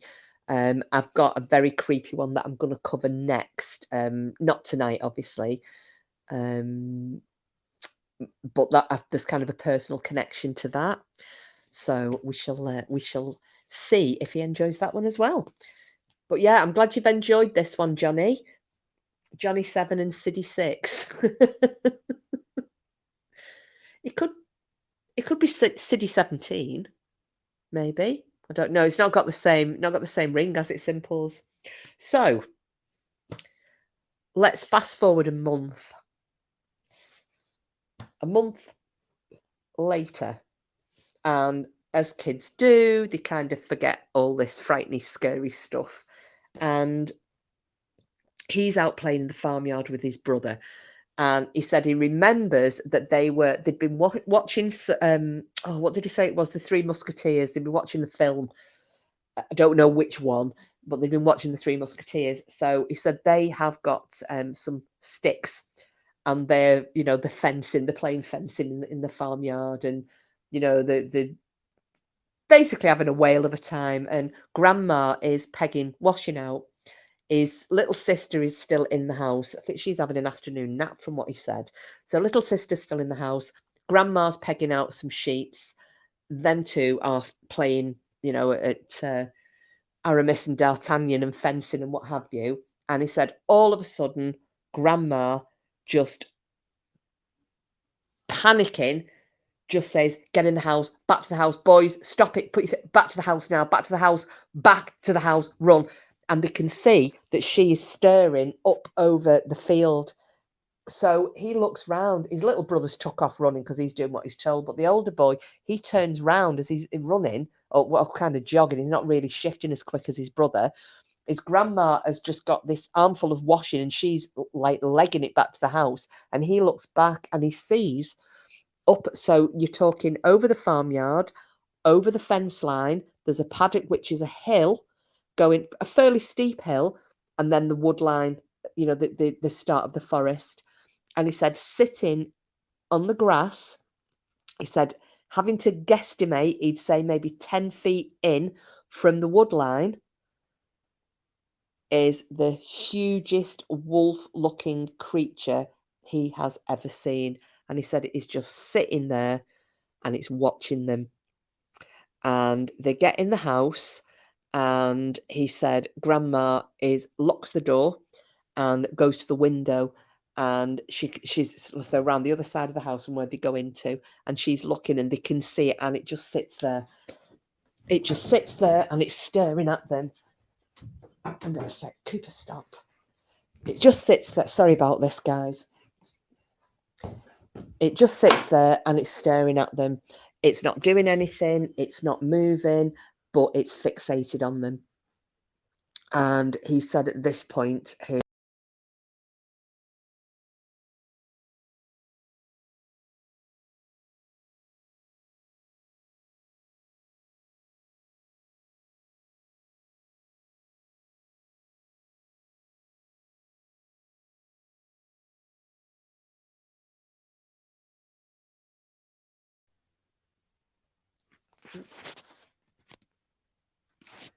hi guys, have you got me back? Hello, can you hear me? Where did you hear up to that? I was trying to shut the door and I knocked it off by accident. So I don't know where you heard up to then. If somebody could let me know in the chat, I'm really sorry about that, guys.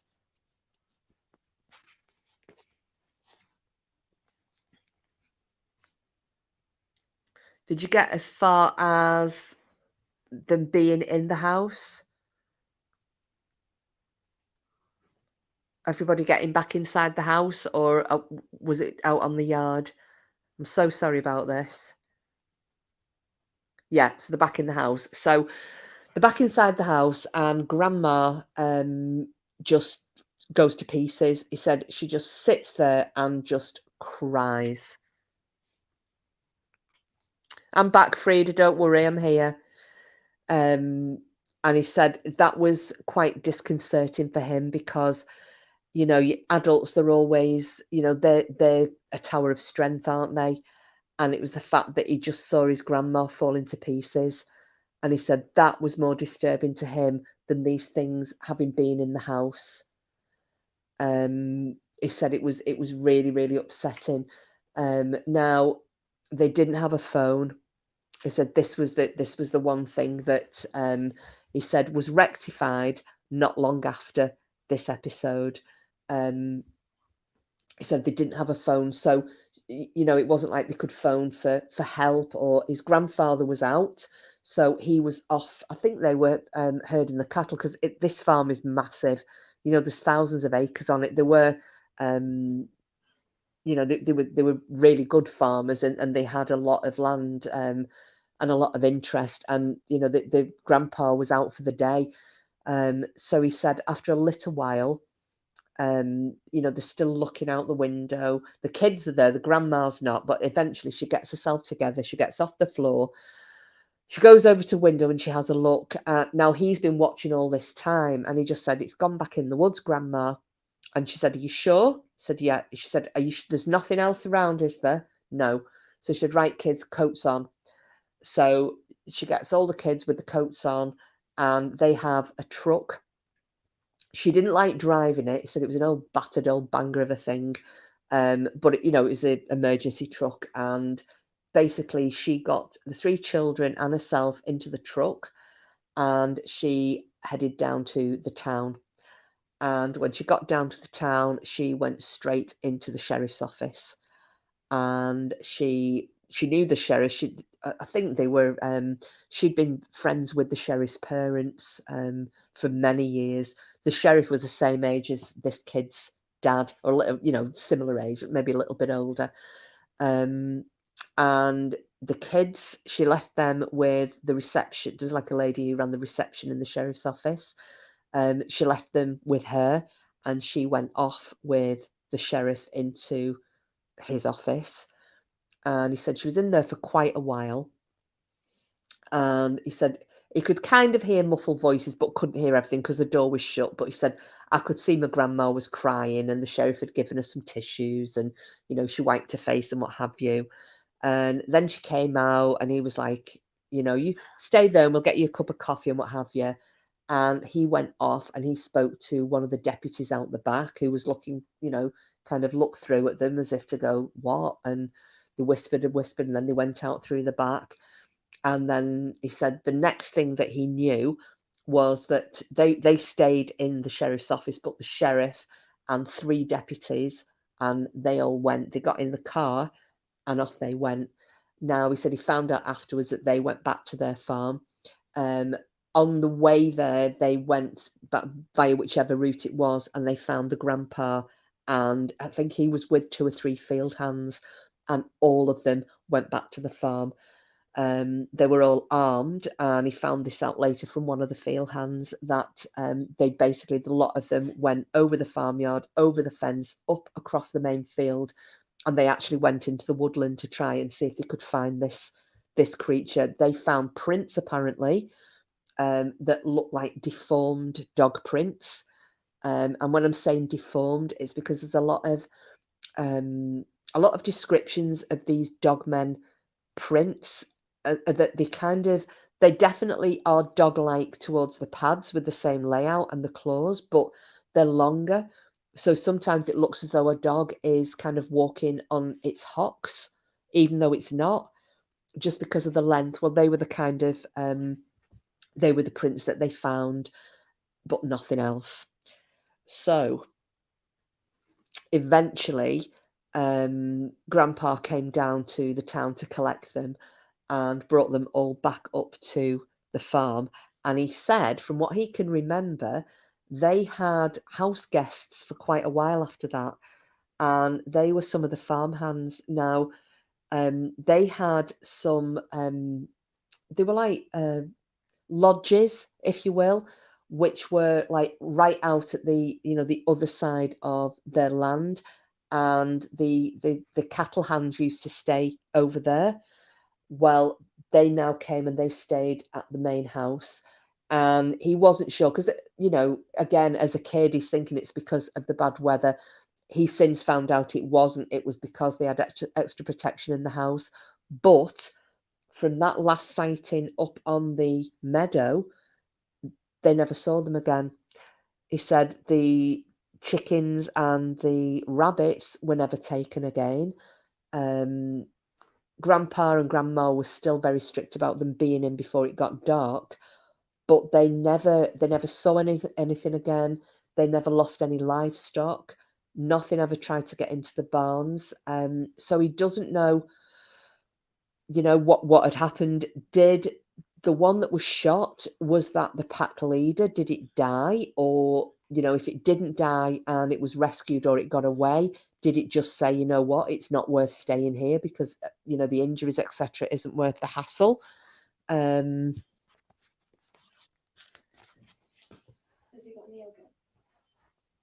Sorry, guys, the dog's doing as usual. Never a break. Yeah, no idea, Frida. No idea. And they said they never had another. The only thing was that little dog never came back. Never came back. So, again, they were, you know, and he lived there right through, ended up, and he owns that property now. You know, his grandparents have passed away and, you know, he lives there with his family. He said, funnily enough, with his own kids, it was always the same thing, you know, minute it's going dusk, you're in this house. You're not, you know, living the life of Riley and staying out till all hours, even though we live in a beautiful part of the country and it's as safe as houses. This is not happening. You know, you're in this house. But he said, we don't know. We've no idea. Did they move on to someone else's property? And he did say he sometimes feels quite mean about that. You know, did we chase it off and make it somebody else's problem? But he said the fact that they, just literally gone. You know, because sometimes you hear with these, you know, these stories that they're very vengeful creatures. So if they have, you know, one of them's been injured or they've been chased away or something, that they will come back and they will try their best to get the humans off the property. But that didn't happen in this case, just that first night. And he said it was, and then obviously they saw, and even then he said he wondered whether that might have been the one that was shot. You know, just that big one, just sitting there staring at the house, making sure it was seen. But then that was it, gone. So yeah, that's our Dogman story for this evening. So I don't know what you think. Anybody got any thoughts or on what you think might have happened, or I don't know, because it is, I've not kind of heard of that happening before. And I wouldn't say, you know, occasionally you hear about these dogmen. Some people go, oh, you know, it was quite a benevolent dogman. These I don't think were. These sound like they were quite vindictive. The fact that, especially what they did to the house. I mean, imagine that, you know, crapping and peeing all over the place, you know, trashing things, trashing the beds, you know, the places that they sleep on. That's like maximum, you know, let's inflict maximum carnage. So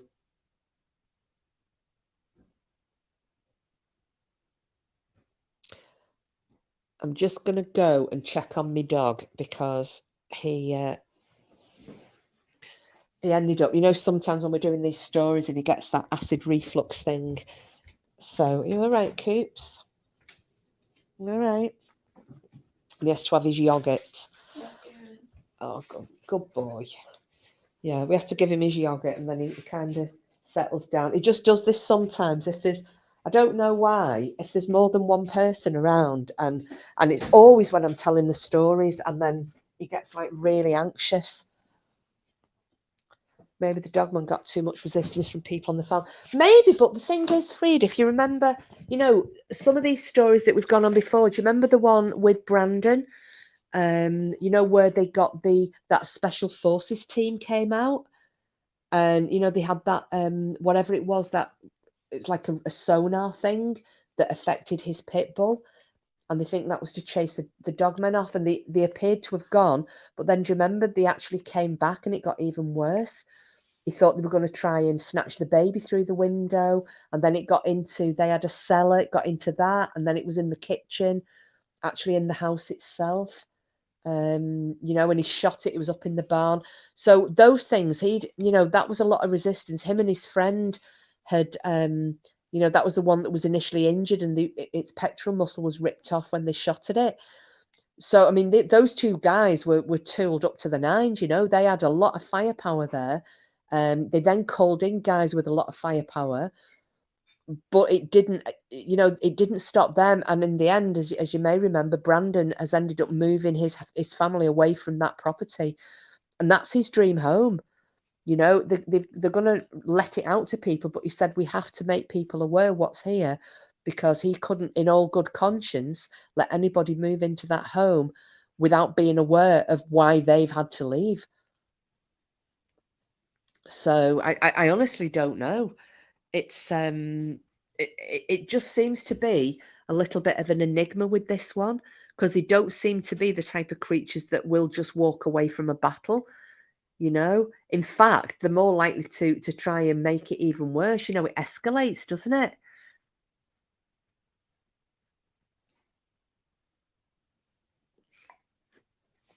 I still think the Brandon story is still my. Well, no, I've got two. But yeah, Brandon, I think, is my favourite. I do like that story, but it was such a. I mean, there was so much happened in that particular incident, though.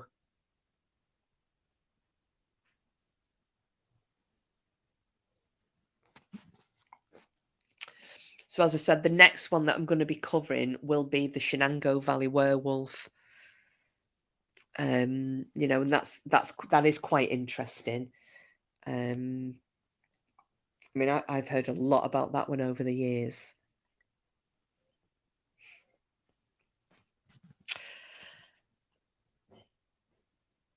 So, what would people like to discuss now? Please let me know, because we can do open chat for a bit if you like, now that the story's done.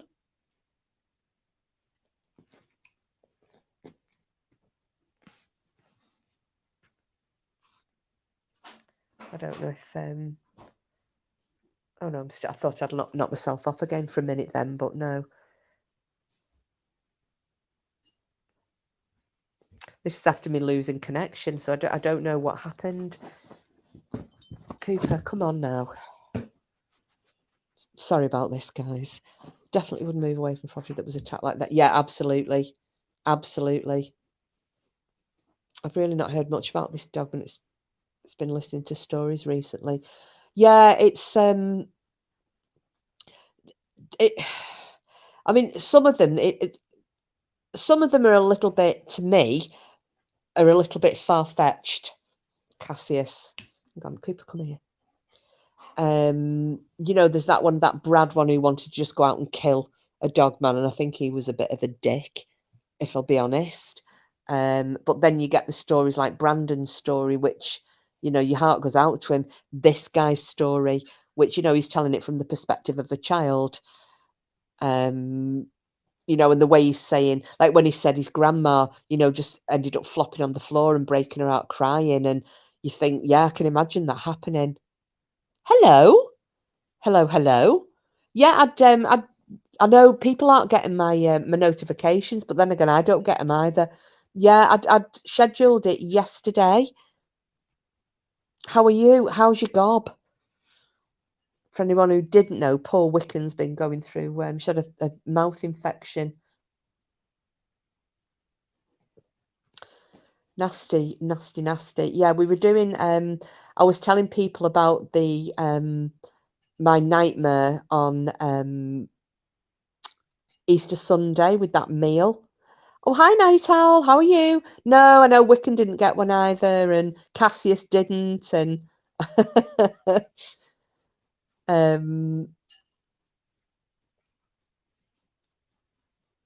but yeah, it's absolutely fine. Oh, you're getting there. Oh, no worries. Yeah, we've just done a good Dogman story. So I was telling them all about what happened at the Stanley on Sunday, and then we've done the Dogman story. So I'd literally just finished it. So yeah, and I'm just going to do a little bit of general chit chat for a little 10 minutes or 50 minutes or so, because I didn't know. Oh, who was it?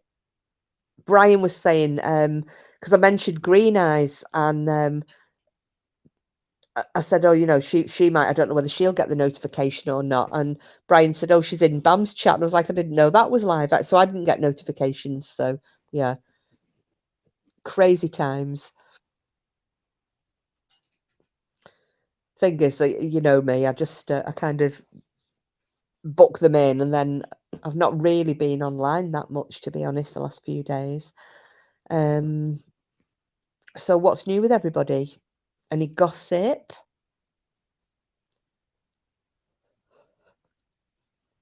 And how's things going with you, Night Owl? How are you doing now, love? Are you all right? She's not really here, Wicked. she's lurking in the background, but she said she's listening, but she's not really here. And Danny After Dark, she's working, but she's listening as well. So she's here, but she's not. But Simples is here somewhere as well. Oh yeah, you've seen Simples. I'm trying to think who's here. Sid and Sid's friend Johnny Seven, who sings on the Johnny Rocco. He's been listening as well. Oh, thank you, Frida. Well, hopefully the next lot will be quite interesting. So for anybody who wasn't here, oh, brilliant, Night Owl. That's good to hear, love. That's good to hear. What I was going to do, so a little bit of info. So some of you know, some of you don't. So I have a...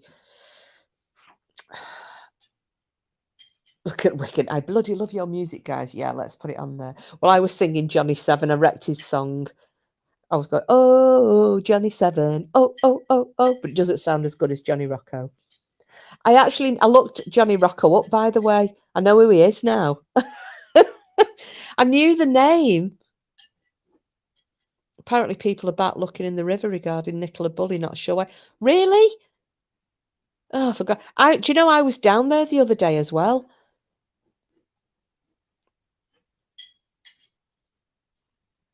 So, yeah. I didn't realise they were back in there, though, because I know somebody who actually lives right near the... well, they live just past the church, right near the river. But, yeah, I forget what day that was now. Bloody joke, isn't it? Absolute joke. I don't know, Simples. I'll be honest with you, I've not been following it, love. I've not followed it at all. Do you know what? I was going to say something then and I've totally forgotten what it was. Bugger. Oh, yeah, I've remembered. Sorry about this. So, yeah, for some of you that know and some of you that, well, people have been friends with for ages and people who I've not known so much. So you might know that I have an ex-love who is a Pennsylvania state trooper. Now, he used to tell me stories about, because from where he lives in Western Pennsylvania is Shenango Township. And he used to tell me about the Shenango Valley werewolf. And it's known by a few different names. So it's either... Behave. The Shenango Valley... sorry, the dog is clawing me. Stop it. The Shenango Valley werewolf, the Shenango dog boy, or The Black Beast of West Middlesex. So I thought, do you know what? I might cover that one. I think I kind of touched on it once, very, very briefly, but I think I'll do it again because, and the reason was I was looking, why this has come back in my head. I was looking, I ages ago had sent an email from my email account to my work account, and it had some details on it that I needed for something. So I was going back through my archive. Now I thought when we split up, I thought I deleted everything. I found an email from him that was talking about this werewolf thing. I was like, shit bags, I totally forgot about this. So I thought I will, I'm going to cover that one evening. So that'll be quite interesting. It does go round and round in your head, doesn't it, Frida? It's very, very catchy, but again, stop it. But again, I didn't know who Johnny Rocco was. So I Googled him because I thought I recognised him. Wasn't he the one who put, this is if I've got the guy right, wasn't he the one who put the Mafia curse on Louis Walsh? I think. Stop it. Don't bark. Don't be, no. Don't do it.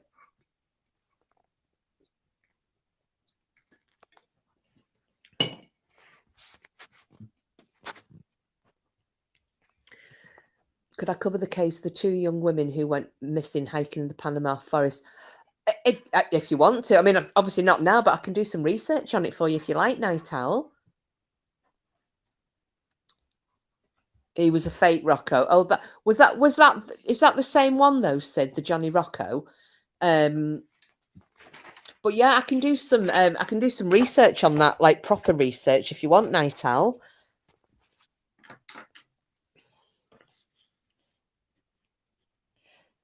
Because I don't know enough about it to, I kind of know about it, but not enough about it to talk about it, if you see what I mean.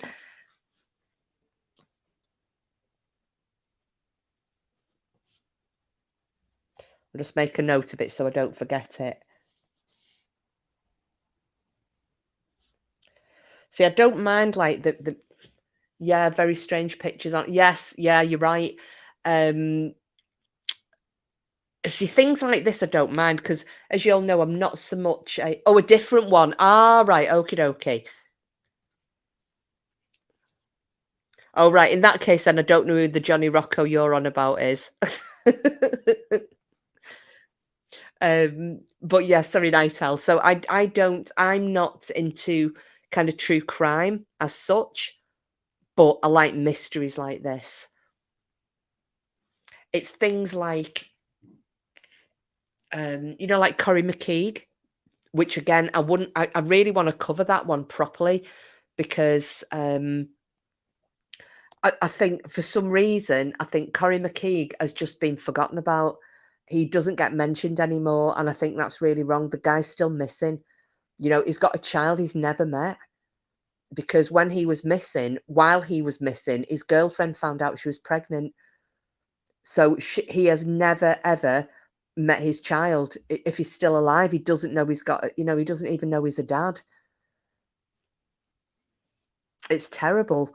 And yeah, and I just think that things like that are more important than, certain cases that are being discussed on here that really nobody's interested in anymore,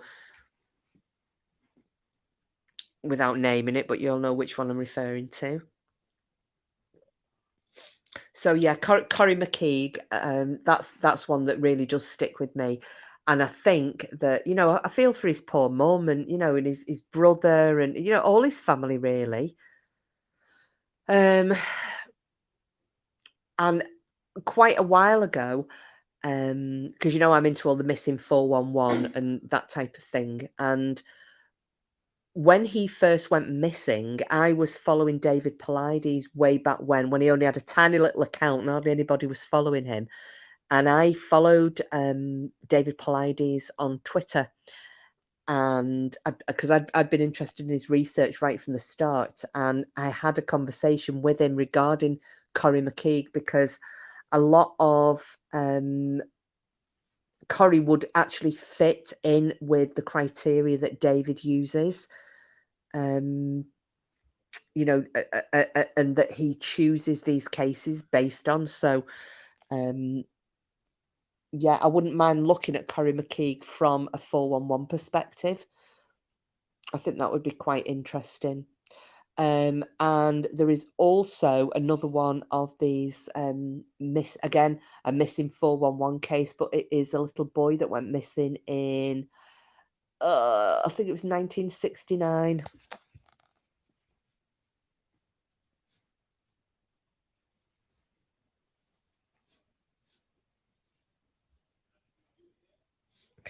So yeah, it's interesting, Frida.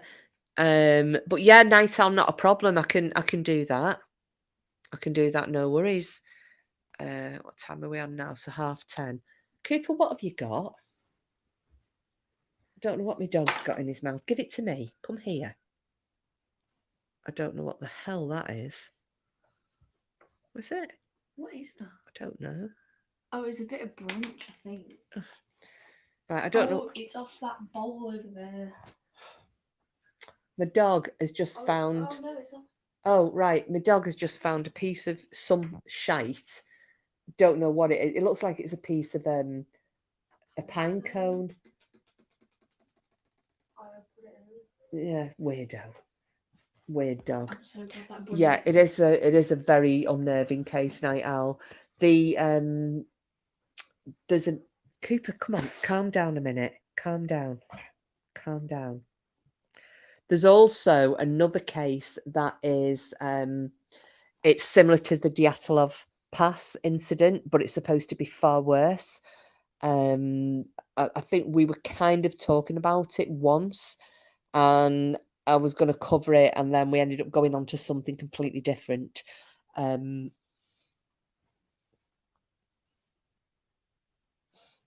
But yeah, I will look into that. I'll actually look into that tomorrow, Night Owl, and see what what we've what I can find out. I mean, if I can find enough stuff, I might even do it tomorrow night, and see what I can find on it. I'll not promise though, just in case. I still have to do part 3 of my Ripper victims, but as I explained when I came live, I'm not my head is not in the right place for doing the Ripper stuff at the moment. So we've just got you'll set the Alexa. Are you going to give the Alexa some spelling mistake settings, Cassius? Ask it what is 100 in Welsh. Dare you? Oh no, I can do it. Oh no, mine does it on yours, doesn't it, Cassius? Alexa, what is 100 in Welsh? Because I think I did it like. Because I think somebody's last time when I was. Yeah, did it do it?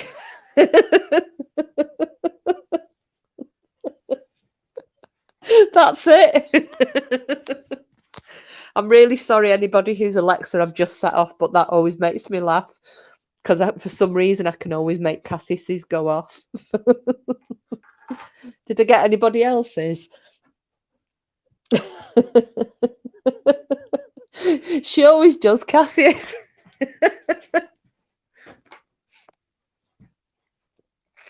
Bitchin'.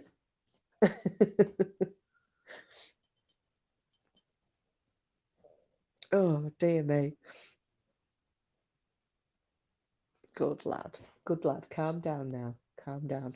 Right, so I think I shall God, the dog's trying to climb all over me now, little bugger. So I'm sorry for those guys who missed the start of it because you didn't get a notification. But not a problem, because obviously I leave all my things up. Yeah, he's being a little monkey, Cassius. Never mind, feel better, son. He's pawing at me. He's come and sat up on the sofa and he's clawing at me now. He thinks he's a dog man. I know, Frida. Did I set yours off by any chance?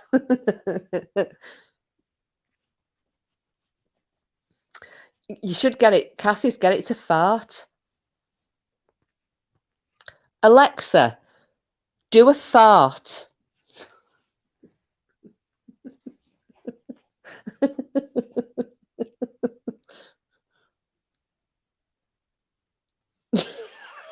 I'm just waiting to see if he comes back and says it's just done a Trump. She's.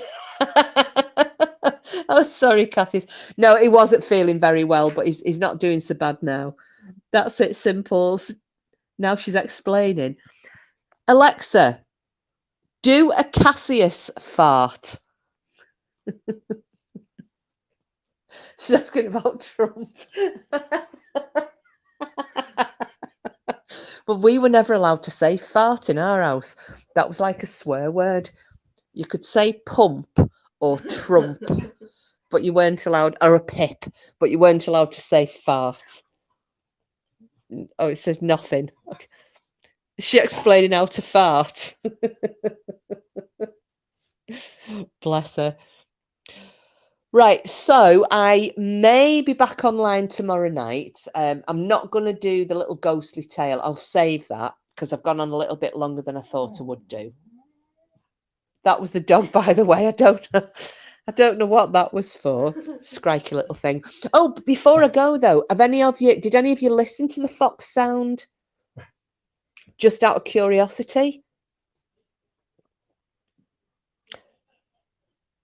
Oh, hi, you Simples. Who are you seeing? Anybody we know?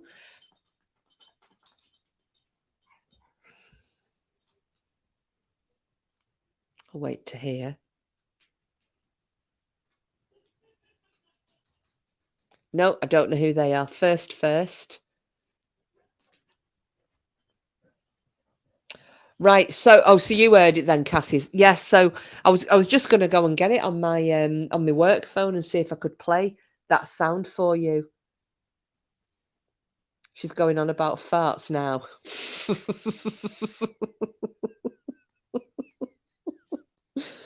It's really funny though, because you can ask her to do like different types of farts. I used to do it all the time. I was really childish. Oh, ist. Not first. Oh, right. Okay. What kind of music, Simples? What genre of music? I'm going to try, for anybody who hasn't heard it, I'm going to try and find that fox chatter before I go, and then you can try and understand the type of noise that this poor kid was listening to. Oh, Joy Division. Righty-ho, okie dokes. Right, bear with me a second. I'm going to try and find this chatter.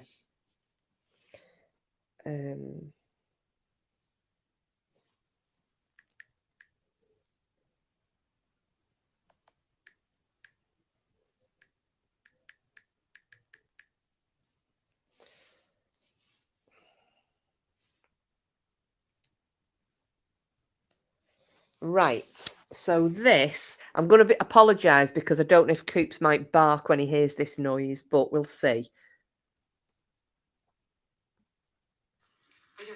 Right, this is Fox laughing, the chatter. In a minute.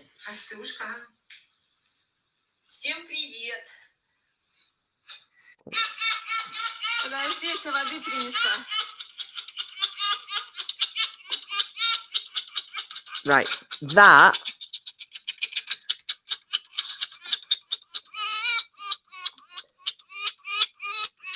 that fox laughing is that's the type of sound that they were hearing up those stairs.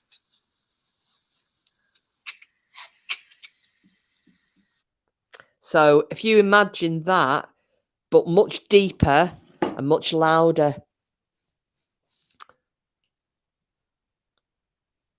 Oh, Johnny knows them. Oh, right, brilliant. I'll have to look them up then, Sid. Yeah, it is really Really, really spooky, isn't it, Cassius? Yeah, but like I said, if you imagine that is the type of noise that he described, but louder, much deeper.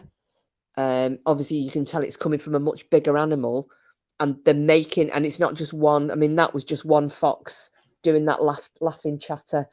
This was several of them chattering and laughing amongst themselves, and he said that's what was really unnerving, was the fact that they, it was like they were just taking the piss, because he said there was no growling or snarling or yipping or barking. It was that kind of horrible noise, horrible noise. Yeah, I'll have a look up for those then, simples, this istist. I'll look for them on, well, I'm guessing they might be on YouTube then, yeah? But I'll have a look.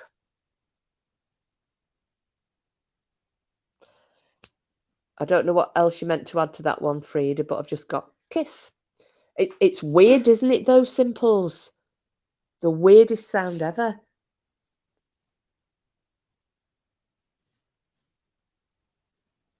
Oh, unless you're talking about the band. I don't know if you're talking about the Foxes or not.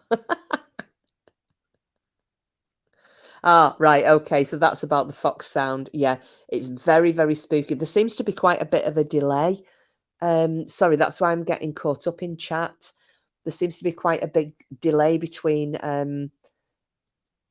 me posting stuff and comments coming in the chat, so I do apologise. Protagonist new album out end of March. Love it. I've not really listened to much music lately.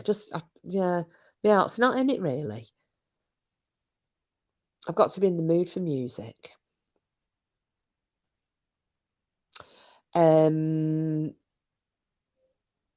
Right, so if there aren't any more comments about the scary fox noise, I should have actually had that handy, shouldn't I? If I'd have thought on about it, I should have really had that handy while I was telling the story, because it probably would have been a little bit more,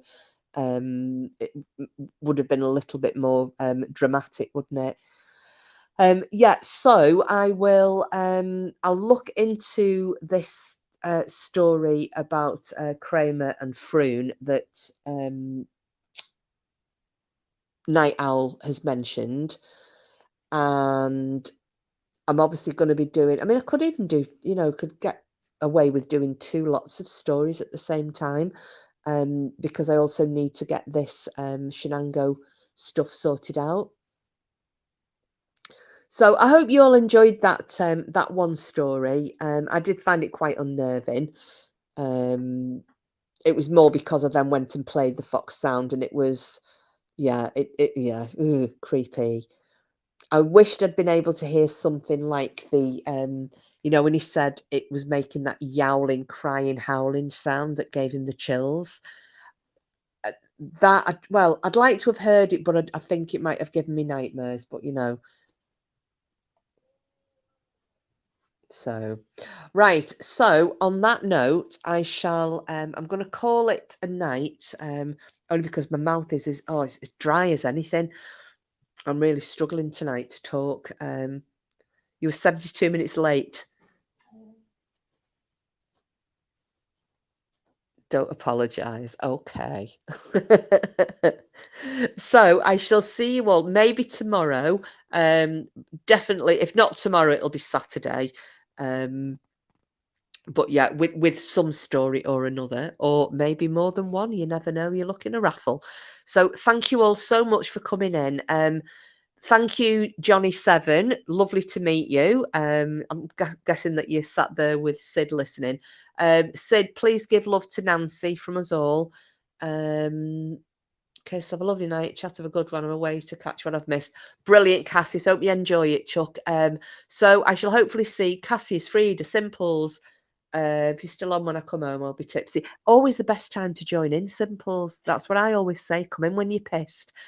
Brian, I don't know where Brian went to. Wiccan, Night Owl, Danny. Who else have I missed? Oh, gosh. I'm going to have missed somebody and I'm going to feel really bad. Anybody who's listening that hasn't joined in, that's absolutely fine. Please feel free to come in and join us. You're all welcome. Well, apart from like Chuffers lot, but you know, whatever. Who else? Who else? Come on, guys, who've I missed? I must have missed somebody.